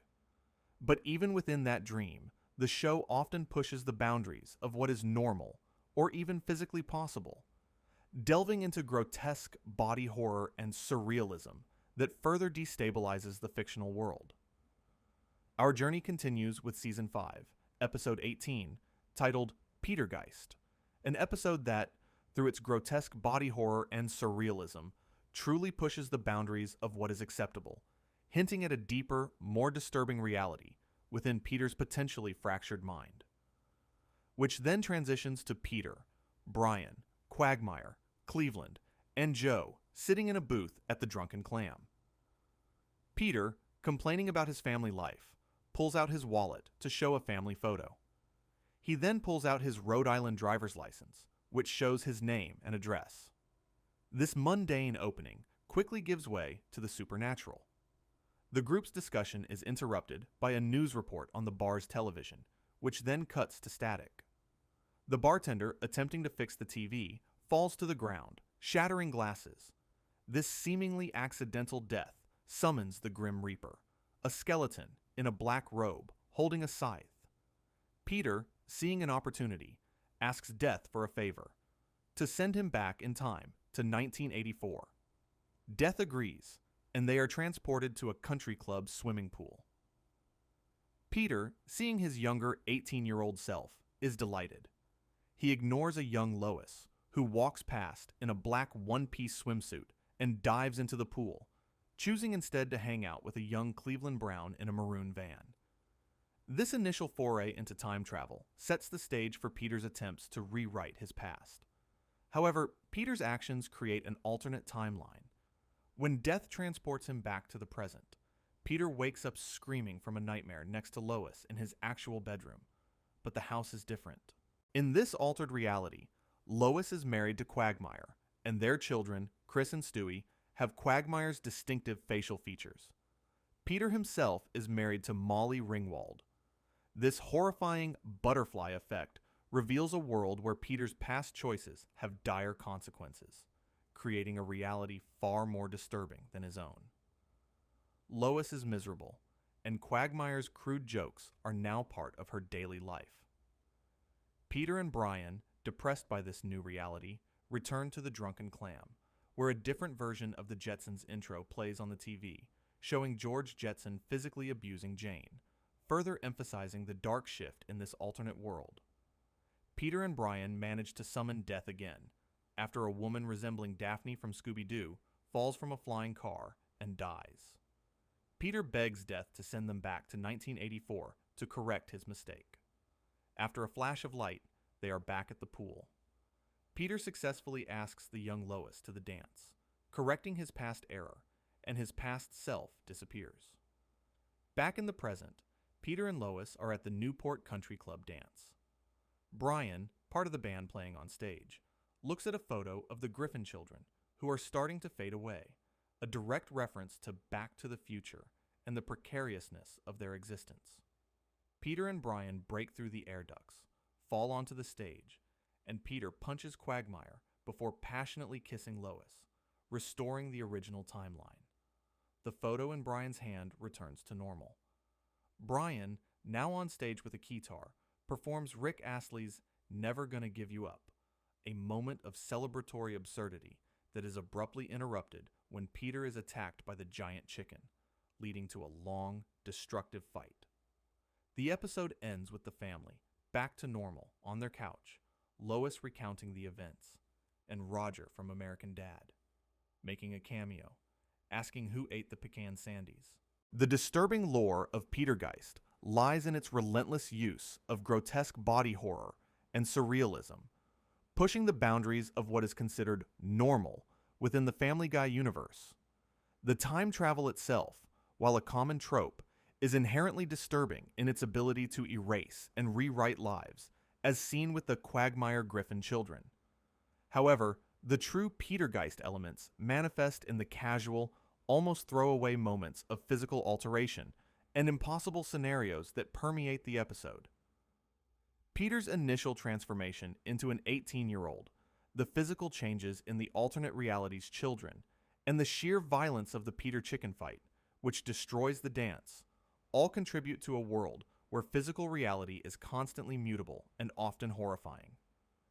This episode, through its extreme and unsettling visuals, reinforces the idea that the world Peter inhabits is fundamentally unstable. If we consider the "it was all a dream" theory, these grotesque and surreal elements become even more disturbing. They are not just random gags. They are manifestations of a mind struggling with its own reality, where physical laws are fluid and the bizarre becomes commonplace. The episode, with its casual display of body horror, serves as a chilling reminder that Peter's mental landscape, if indeed this is all a dream, is a profoundly unsettling place, filled with grotesque imagery and a disturbing disregard for physical integrity, making the entire world of Quahog a surreal and often horrifying extension of his fractured psyche. The grotesque body horror and surrealism of Petergeist, coupled with the lingering "it was all a dream" theory, suggest a reality in Quahog that is far from stable.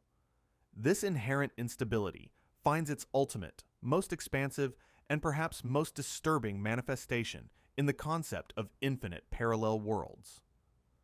Our journey continues with Season 8, Episode 1, titled Road to the Multiverse, an episode that explores the unsettling implications of an infinite multiverse, where the Quahog we know is just one of countless, potentially more horrifying realities, challenging our very understanding of existence within the Family Guy lore. The episode opens with Brian and Stewie in a movie theater, setting a meta stage for their adventure. The title card, Road to the Multiverse, shows them in a swirling purple vortex, surrounded by distorted versions of themselves, immediately hinting at the chaotic journey to come. The opening credits themselves are a series of visual gags, with Stewie as Gollum, Brian playing an arcade game where Stewie is Pac-Man chased by the Griffins, and Brian as a giant kaiju monster, all underscoring the fragmented, often terrifying, nature of their reality. The narrative proper begins at the Quahog Clam Day Carnival. Chris wins a carnival game, receiving a live man in a pink crop top and purple pants as a prize, who claims to eat attention. Mayor West, in a bizarre moment, floats away after revealing he is 95% helium. Stewie, proud of winning Best Pig, introduces his massive, muscular pig, which promptly punches Brian, knocking him to the ground. These early scenes establish the fundamental absurdity and casual surrealism of their home universe, preparing the audience for even wilder realities. In his bedroom, Stewie opens a safe and pulls out a handheld electronic device, explaining the multiverse theory to a skeptical Brian. He activates the device, and they are enveloped in crackling yellow electricity, disappearing in a bright flash that leaves a scorch mark on the floor. This device, a marvel of Stewie's genius, becomes their key to unlocking the disturbing truths of infinite realities. Their journey through the multiverse begins with startling revelations. They first land in a futuristic city where Christianity never existed, allowing science to advance 1,000 years. Here, a futuristic quagmire takes a pill for NyQuil cold, flu, and AIDS, and a conventionally beautiful Meg is still considered ugly, highlighting the subjective nature of perception across universes. Brian's poop is instantly digitized and beamed away, a bizarre example of advanced technology. They then visit a Sistine Chapel, whose ceiling is covered in photos of Jodie Foster, painted by John Hinckley Jr., a disturbing commentary on art and obsession. They jump to a universe animated in the style of the Flintstones, where Peter and Lois are rock pun-speaking cave people, and Peter uses a live frog as a rock phylactic. Next, they find themselves in a Japanese-styled universe, where Meg commits seppuku after being insulted by a kimono-clad Peter, and Peter then eats Lois whole, a shockingly violent and grotesque display of cultural parody. They even encounter two-headed versions of the Griffins, with a two-headed Stewie kissing himself, a truly horrifying image of self-love and mutation. They are briefly trapped in a giant block of ice, escaping only when Stewie makes Brian's tail wag enough to carve through it. The journey continues to a universe where everyone has to poop at the exact same moment, followed by a classic Disney-style universe where characters are soft and rounded, and Peter sings a song about pie. This seemingly innocent world takes a dark turn when Mort Goldman, depicted as the evil witch from Snow White, offers a poisoned apple, and the happy characters viciously attack him, shouting, "Jew." This anti-Semitic twist in a seemingly utopian universe is profoundly disturbing, revealing that even in idealized realities, prejudice can still exist. They rapidly jump through several more universes. A robot chicken, stop-motion claymation world, where Chris, voiced by Seth Green, yells, "Fuck you," at them. A post-apocalyptic wasteland. A universe where Mayor McCheese was assassinated instead of JFK, and a crude, blocky art style. They pass through a field of red fire hydrants, then one filled with hundreds of muscular, Speedo-wearing men under a rainbow, and even a live-action universe with a real white Labrador and baby. They visit a black and white political cartoon universe, where Brian is a liberal and Stewie holds a McCain Feingold platter. They even get trapped in a completely white, empty void, tricked by men carrying large paintings. Finally, they appear to land back in their correct universe, but Brian is troubled by a sense of unease. His fears are confirmed. This is a universe where dogs are the masters and humans are the pets. A human version of Holly is on a leash, led by a dog. Brian, in a deeply disturbing moment of self-interest, decides he wants to stay in this universe, abandoning Stewie. Stewie is heartbroken and pleads with him, but Brian refuses. A dog version of Joe Swanson arrives in a Quahog human control van and captures Stewie, who is then imprisoned in a human pound. Poodle Stewie, a version of Stewie from this universe, arrives to rescue the original Stewie, blasting open his cage with a ray gun. They are chased by a Rottweiler cop, and Poodle Stewie opens a portal, pulling Brian and the original Stewie through, along with a human version of Quagmire from the pound. They land back in Stewie's bedroom in the correct universe. To confirm they are home, they peek into the living room, see the normal Meg, and Peter farts in her face. Relieved, they agree they are home. The episode ends with a final, disturbing twist. Stewie realizes there are now two Brians. The human Brian from the dog universe decides to leave and explore the world, only to be immediately hit and killed by a car as he walks out the front door. The disturbing implications of Road to the Multiverse are vast. It shatters the notion of a single, stable reality for the Griffins. The infinite variations, many of them grotesque, violent, or prejudiced, suggest that for every normal Quahog, there are countless others that are nightmarish. The casualness with which they encounter and leave these realities, and the ease with which characters like Peter can be replaced by monstrous versions, implies that the very concept of identity and continuity is fragile.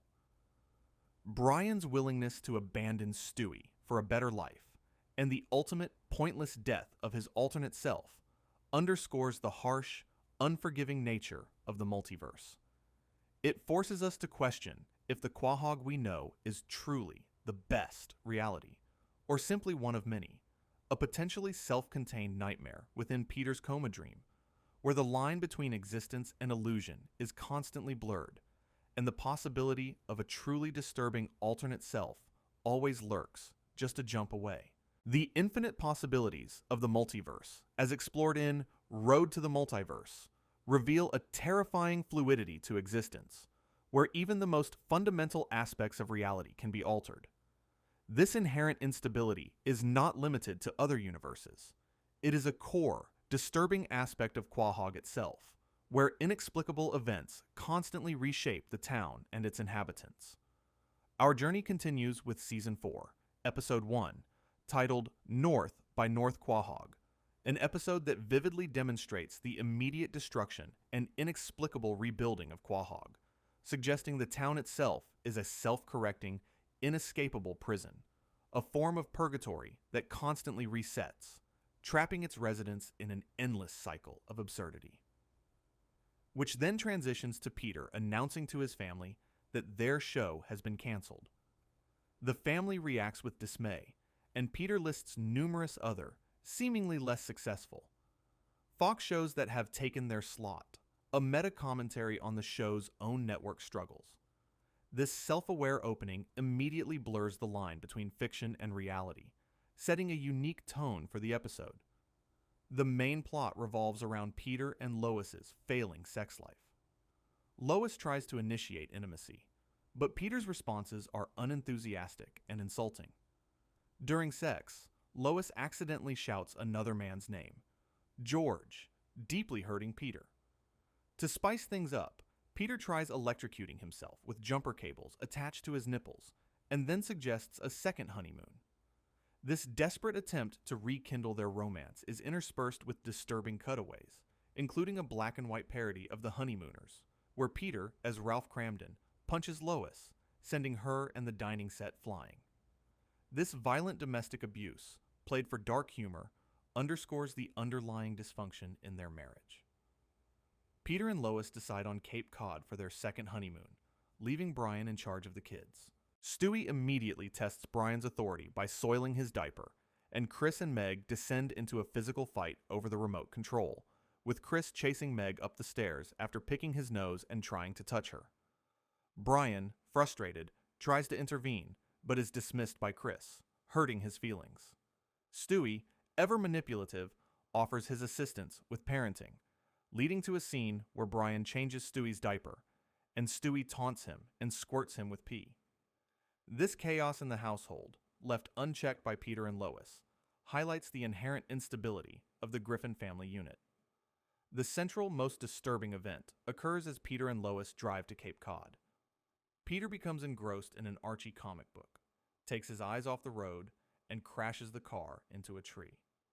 The scene transitions to the wrecked car being towed to a truck stop motel at night, where Peter and Lois enter a squalid room and find a hooker on the mattress.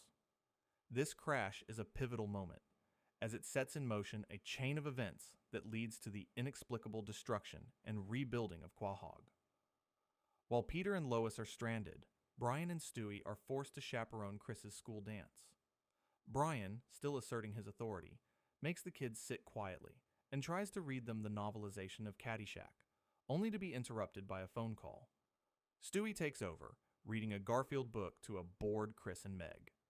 Peter and Lois's adventure takes a bizarre turn when a news report on TV announces the opening of the luxurious Park Barrington Hotel, mentioning that Mel Gibson has a permanent, barely used room there. This gives Peter an idea. He disguises himself as Mel Gibson and gains access to Gibson's room. Inside, they discover a film reel for Passion of the Christ 2 and watch a trailer for a ridiculous action movie sequel. Peter steals the film to prevent its release, leading to a chaotic car chase through a shopping mall, parodying the Blues Brothers, pursued by two of Mel Gibson's priest henchmen. The chase continues into a field where the priests attack from a biplane, parodying North by Northwest, and kidnap Lois. Peter receives a ransom note from Mel Gibson, leading to a climax where Peter and Lois climb Mount Rushmore, pursued by Gibson. Peter tricks Gibson into falling to his death. With the threat gone, Lois is aroused by the excitement, and they begin to make out on the monument, with the carved faces of the presidents reacting to the scene. Back at the Griffin house, a news report reveals that Jake Tucker, the boy with the upside-down face, has been arrested for drug possession. Brian, enraged, rubs his rear end on the Tucker's white carpet. Brian and Stewie then congratulate themselves on planting drugs in Jake's locker, revealing their own capacity for cruel manipulation. Meg later asks them where they got the cocaine to plant on Jake, and Brian mentions he has a guy, leading to a cutaway of a man with vitiligo talking about his past as a lawyer. The most disturbing aspect of North by North Quahog is the inexplicable destruction and rebuilding of Quahog that occurs off-screen, a consequence of Peter's actions. While the transcript doesn't explicitly detail the destruction, the overarching lore of Family Guy establishes this episode as the one where the entire town is destroyed and then rebuilt. This act of collective erasure and automatic restoration is profoundly unsettling. It suggests that Quahog is not a living, breathing town, but rather a malleable construct, a stage upon which the Griffin's absurd dramas play out. The town's ability to reset after catastrophic events, with little to no lasting impact on its residents, implies a deeper, more disturbing truth. Quahog might be a form of purgatory, a self-correcting prison from which the characters can never truly escape.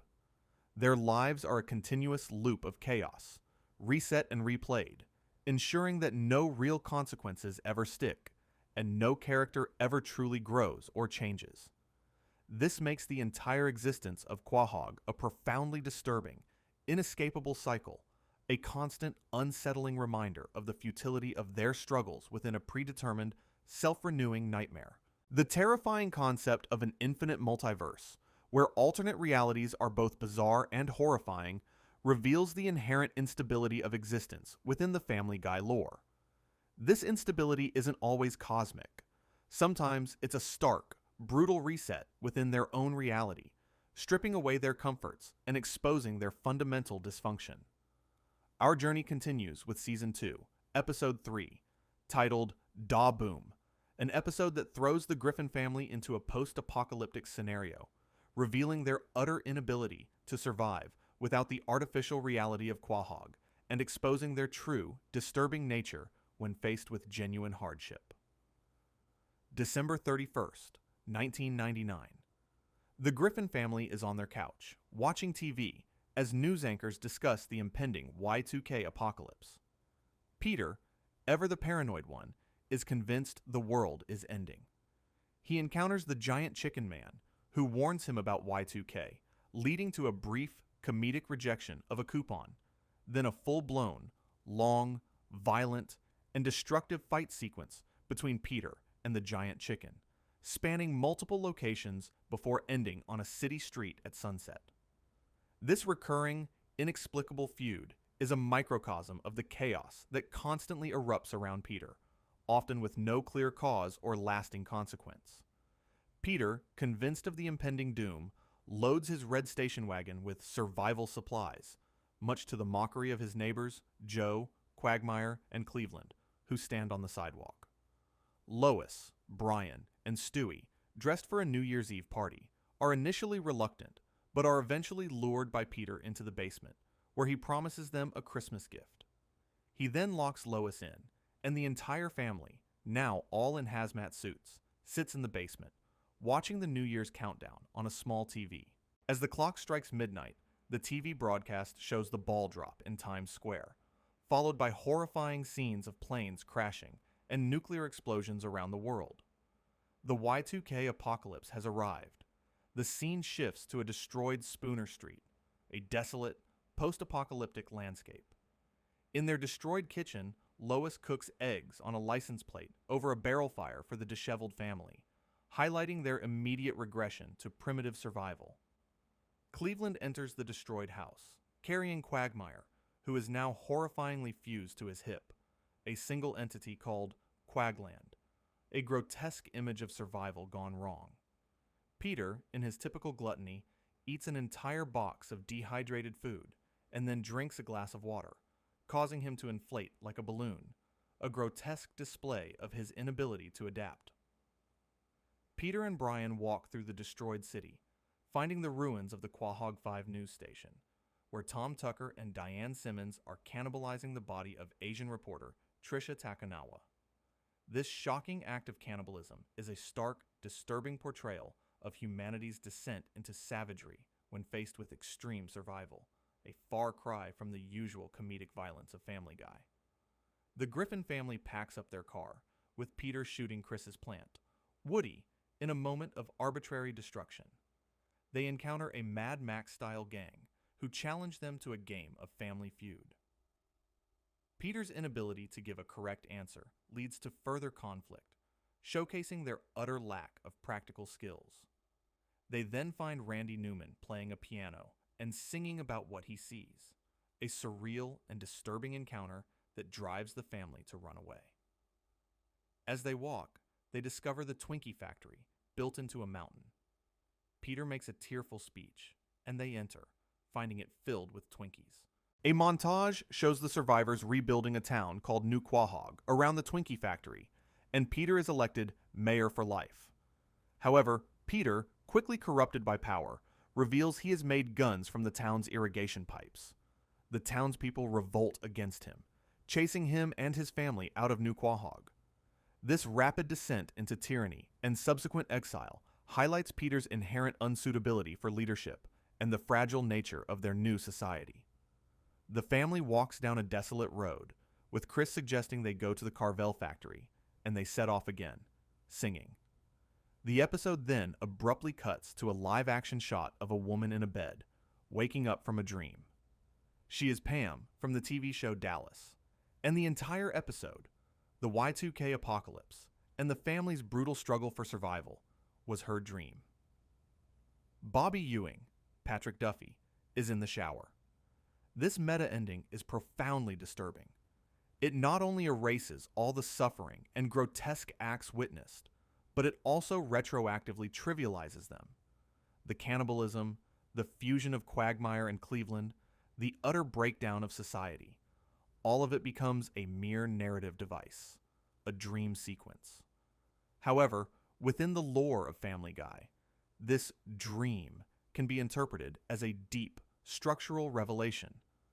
It suggests that the Griffins, and indeed all of Quahog, are fundamentally incapable of surviving outside their established, often absurd, reality. They are dependent on the artificial stability of their world.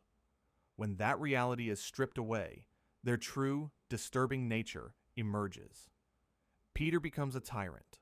Society descends into cannibalism, and even the closest friends are grotesquely fused.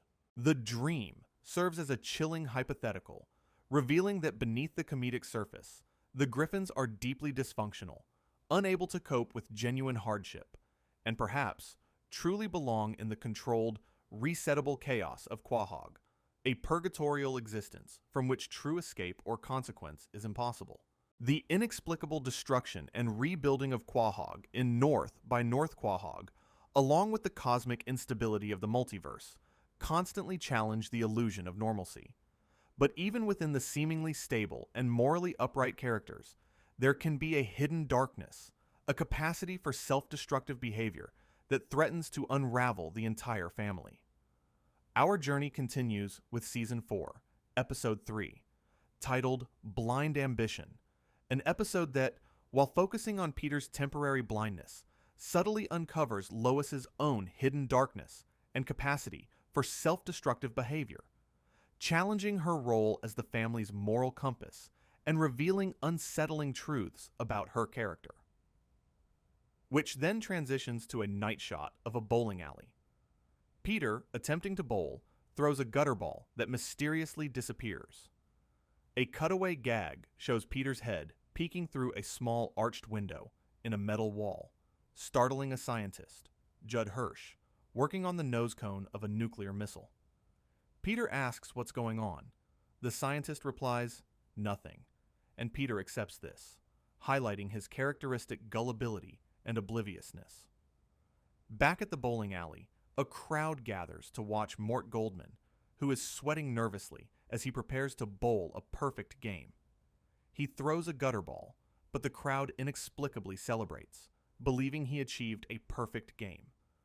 Mort, in his excitement, yells, "Say no to acid," and points to a man with long white hair and a beard, dressed in a white robe, God, who is performing a levitation trick with a beer bottle for a young woman. This bizarre sequence establishes a world where reality is easily manipulated, and divine intervention is both casual and unreliable. The central conflict begins when Lois walks into a public restroom and meticulously covers the toilet seat with toilet paper. Suddenly, Quagmire is seen peering down at her from the ceiling, yelling at her to use the bathroom. Lois screams in terror. This disturbing act of voyeurism, a recurring theme with Quagmire, leads to his arrest and a police lineup. Peter, defending Quagmire to an angry Lois, is then interrupted by the giant yellow chicken, Ernie, who punches Peter. This triggers an extended, violent, and destructive fight scene, including the street, a train, a cruise ship where they crash through the ceiling of the elegant dining hall and into the engine room, and an airport runway where the chicken is finally sucked into a jet engine, exploding into a shower of feathers. Peter emerges battered and covered in feathers, continuing his sentence to the wives as if no time has passed. This epic, town-destroying battle, a staple of Family Guy lore, underscores the chaotic and destructive nature of Peter's existence. After this catastrophic fight, Quagmire is released, and the guys walk through the mall, testing Quagmire's self-control. He struggles to resist various temptations, including cheerleaders who drop their pom-pom in a fountain and then engage in a three-way kiss. Overwhelmed, Quagmire runs into a security room where he finds a wall of monitors showing live feeds from all the women's dressing rooms. This discovery is profoundly disturbing, revealing the pervasive invasion of privacy in Quahog. Quagmire, horrified, sees a woman collapse from a heart attack on one of the monitors. He rushes to her aid, performing CPR and saving her life, a moment of unexpected heroism that temporarily redeems him. Meanwhile, Peter, feeling worthless after his friend's various achievements, tries to do something memorable.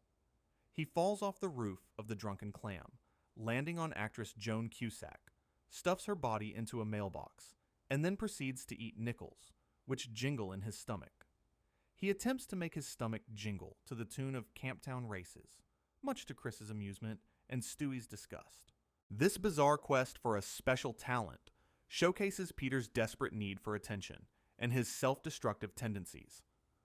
Lies in Lois's behavior when Peter wakes up blind one morning. A newspaper headline, "Hobo Killed in Dragging Death Donates Eyes to Local Hero," reveals that Peter can see again, his blindness cured by a macabre organ donation. But before this, Lois exhibits a disturbing side to her character. Peter, now blind, struggles with basic tasks, mistaking Chris for Lois in bed. Lois, relieved from the pressure of maintaining her appearance, stops wearing makeup. Brian notices this and comments on it.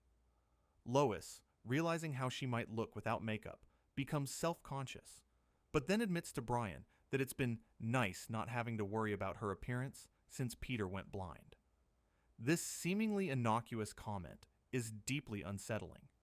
It reveals a hidden vanity and a disturbing, almost selfish relief in Peter's disability. Lois, the supposed moral center of the family, finds a perverse freedom in Peter's blindness, liberated from the societal pressures of beauty and her husband's gaze. This revelation challenges Lois's role as the family's steady hand. Her momentary embrace of Peter's blindness for personal comfort, however fleeting, hints at a darker, more self-serving aspect of her personality. It suggests that even the most outwardly virtuous characters in Quahog harbor hidden depths of selfishness and a capacity for self-destructive tendencies, albeit in a more subtle, psychological form. The episode culminates in Peter, now with new eyes, being celebrated as a hero in a Star Wars parody, complete with Mayor West, Chewbacca, C-3PO, and R2-D2. But Lois's brief, unsettling confession lingers, revealing that the dysfunction in Quahog is not limited to Peter's buffoonery or Stewie's evil. It runs through the very heart of the family, exposing a disturbing capacity for moral compromise, even in its most seemingly upright members. Lois's brief, unsettling embrace of Peter's blindness for her own comfort in blind ambition reveals a hidden vein of selfishness within the family's supposed moral center. This underlying darkness, however, is often a pale reflection of the chaotic impulses and repressed thoughts that truly drive Peter, and by extension, the insanity of Quahog. Our journey continues with Season 14, Episode 8, titled "A Lot Going On Upstairs," an episode that offers a disturbing peek into Peter's subconscious mind, suggesting that his chaotic impulses and repressed thoughts might be the true, unsettling drivers of Quahog's bizarre reality. Which then transitions to Peter, Cleveland, Quagmire, and Joe sitting at a booth in the Drunken Clam. They are watching a commercial for a seriously wicked bull run, featuring men running from bulls, drinking, and a woman flashing the camera. Peter, Cleveland, and Quagmire excitedly agree to go, deciding not to tell Joe due to his disability. However, Joe soon wheels up, confronting them and revealing he's also wearing a bull-running outfit, including a chef's hat. After a humorous standoff where Joe calls Peter out for peeing his pants, Peter reluctantly agrees to let Joe come. This initial setup establishes Peter's casual disregard for his friend's feelings and his own embarrassing habits, setting a tone for the chaotic decision-making to follow. Meanwhile, Brian and Stewie are at a car wash. Brian attempts to use an expired Living Social coupon, and Stewie mocks him. Brian then strikes up a conversation with a blonde woman named Tori, using a crude pun about a hand job, which she laughs at. They agree to get lunch. Stewie, disgusted by Brian's flirting, has a brief cutaway gag where he's covered in artichoke leaves at a fancy restaurant, looking full and unwell, indicating his disdain for such trivial pursuits. The bull run itself becomes a scene of utter chaos. Peter, comically running in red high heels, and Cleveland, regretting his decision, are part of the stampede. Joe, joyfully speeding along in his wheelchair, hits a single bottle cap on the pavement, causing a spectacular, slow-motion crash. He is thrown from his chair, then trampled and gored by multiple bulls, leaving him mangled on the ground. The friends rush over, horrified, but Peter's phone rings with an "I'm like a bird" ringtone, and he casually answers it amidst the carnage. This horrific injury, a direct result of their reckless behavior, reveals the extreme consequences of Peter's impulsiveness. At the hospital, Dr. Hartman delivers the grim news. Joe is now completely paralyzed from the neck down. Bonnie, holding baby Susie, announces she is leaving Joe and moving to Europe, walking out on him in his most vulnerable state. Joe is devastated. This abandonment, at his lowest point, underscores the harsh realities of Quahog relationships. Dr. Hartman, mistaking the gathering for his surprise party, adds a layer of dark humor to the tragic scene. Brian's storyline takes a disturbing turn. He continues his affair with Tori, pretending to be her pet dog to fool her muscular Navy SEAL husband Vic. Brian's post-coital conversation with Tori is interrupted by Vic's return, forcing Brian to bark and lick Vic's hand, a humiliating act of deception. Tori encourages the charade, allowing the affair to continue. Brian, disgusted by his own behavior, eventually tries to leave, but Vic catches him and chains him to a backyard post. Vic then finds Tori's bejeweled phone and listens to an incriminating voicemail from Brian, his face contorting with rage. This affair, built on deceit and humiliation, highlights Brian's moral compromises and his willingness to sacrifice his dignity for fleeting pleasure. Peter, Quagmire, and Cleveland, feeling guilty about Joe, decide they need to put him in a state home. Peter finds a brochure showing a nurse whipping a patient with a hose and declares it perfect. They arrive at the Quahog State Home and say their goodbyes to a catatonic Joe. Peter, in a final act of casual cruelty, tells Joe he thought his favorite movie, Backdraft, was stupid. However, just as they are about to leave, a phone rings from inside Joe's back.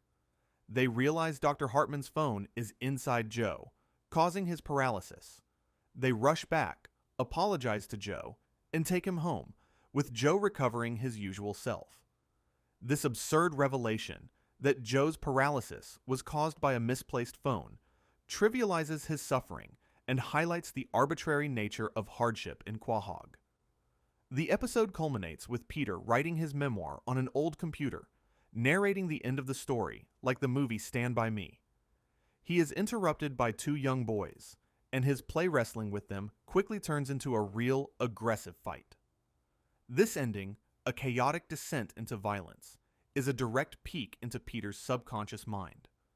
His memoir, a distorted reflection of his reality, and his inability to control his impulses, even with children, suggests that Peter's mind is a chaotic, unpredictable place. The disturbing lore of a lot going on upstairs is the implication that Peter's subconscious mind is the true, chaotic engine of Quahog. His thoughts are not merely internal. They manifest as the town's bizarre events, its arbitrary cruelties, and its sudden, inexplicable resolutions. The bull run, Joe's paralysis by a phone, Brian's humiliating affair, Peter's violent outbursts, all could be seen as reflections of the uncontrolled impulses, repressed desires, and fractured logic within Peter's mind. The entire town, with its fleeting consequences and constant absurdity, becomes a projection of Peter's inner world. This theory suggests that the insanity of Quahog is not just random, but stems directly from the chaotic, often dark, recesses of Peter Griffin's brain, making him, in a deeply unsettling way, the architect of their shared, disturbing reality. Peter's subconscious mind, as explored in A Lot Going On Upstairs, hints at his role as the chaotic architect of Quahog's reality. But what if this reality, with all its absurdity and disturbing elements, was designed from the beginning to be a self-contained nightmare, a narrative that constantly threatens to end, but never truly does.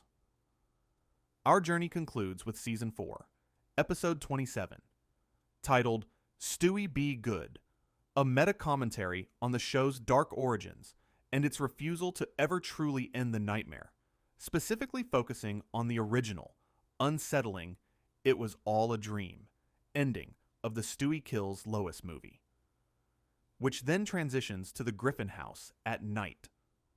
In their bedroom, Lois asks Peter if he brushed his teeth, leading to a comedic struggle. They hear a noise downstairs and discover burglars.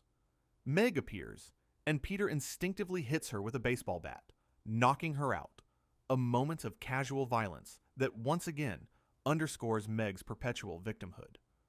The family hides in a high-tech panic room Peter built in the attic, an idea he got from the movie The Butterfly Effect, which he found terrible.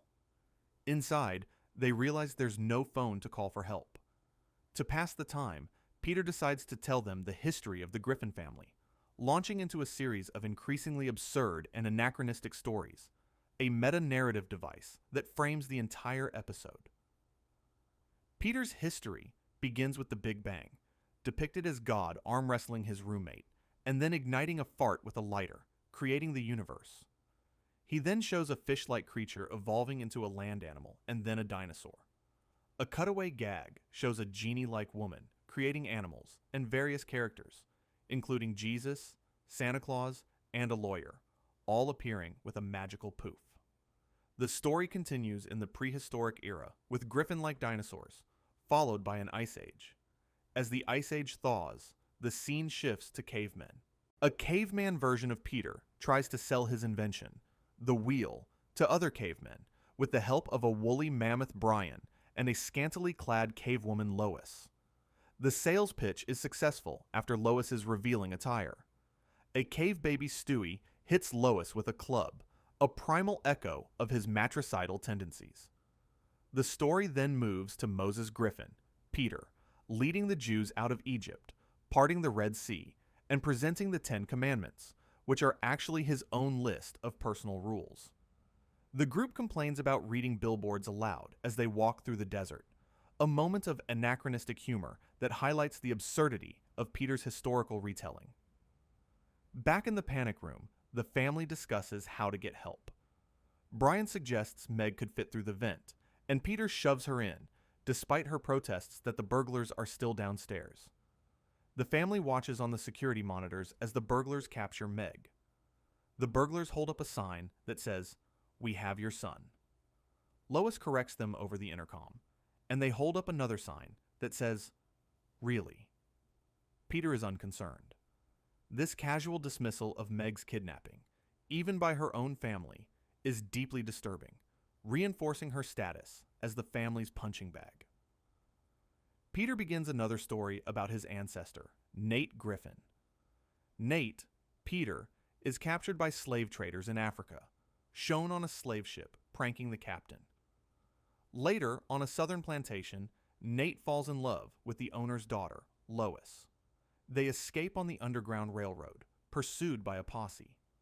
As revenge for his enslavement, Nate invents the DMV, where a scene shows him being deliberately unhelpful, a cynical commentary on bureaucratic inefficiency rooted in historical trauma. Back in the panic room, Peter fires a flare gun, which sets off the sprinklers and begins to flood the room. He gives everyone parachutes as a distraction, while he puts on the single scuba suit, only to find the tank is filled with Tony Danza's breath.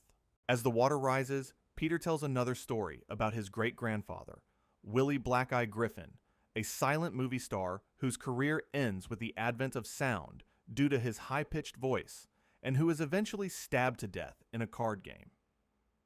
As the room continues to flood, Peter confesses that he did not care for the Godfather, leading to a heated argument with the rest of the family. While they are trapped, a quick cutaway shows Meg on the couch with the burglars, who are repulsed by her advances, again highlighting her inability to connect. Peter tells one last story about his great-uncle, Peter Hitler, who constantly annoys his brother, Adolf. During one of Hitler's rallies, Peter acts as a hype man. Later, while trying to cheer Hitler up, Peter accidentally shoots him and his mistress, Eva Braun, a shocking and dark historical parody.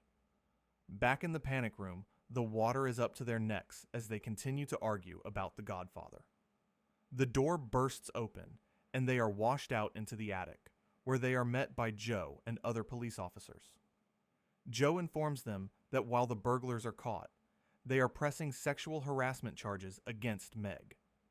The family, relieved to be safe, waves goodbye as the police take Meg away. This final act of the episode, where Meg is once again sacrificed for the family's convenience, is a disturbing and consistent thread in her lore. The true, unsettling conclusion, however, lies in the context of this episode. Stewie Be Good was originally intended to be the first part of a direct-to-video movie, Stewie Griffin, The Untold Story, which itself was famously repurposed into 3 episodes of the series. The original ending of this movie, which was meant to be the conclusion of the Stewie Kills Lois storyline, SO6E04 and SO6E05, was ultimately revealed to be all a dream. This episode, Stewie Be Good, serves as a meta-commentary on that very concept. Peter's endless, anachronistic stories, the constant chaos, the lack of real consequences, and the casual violence all point to a narrative structure that resists closure. The all a dream ending, originally planned for the movie, and then retroactively applied to the 2-part Stewie Kills Lois arc, is the ultimate disturbing theory for the entire lore of Family Guy.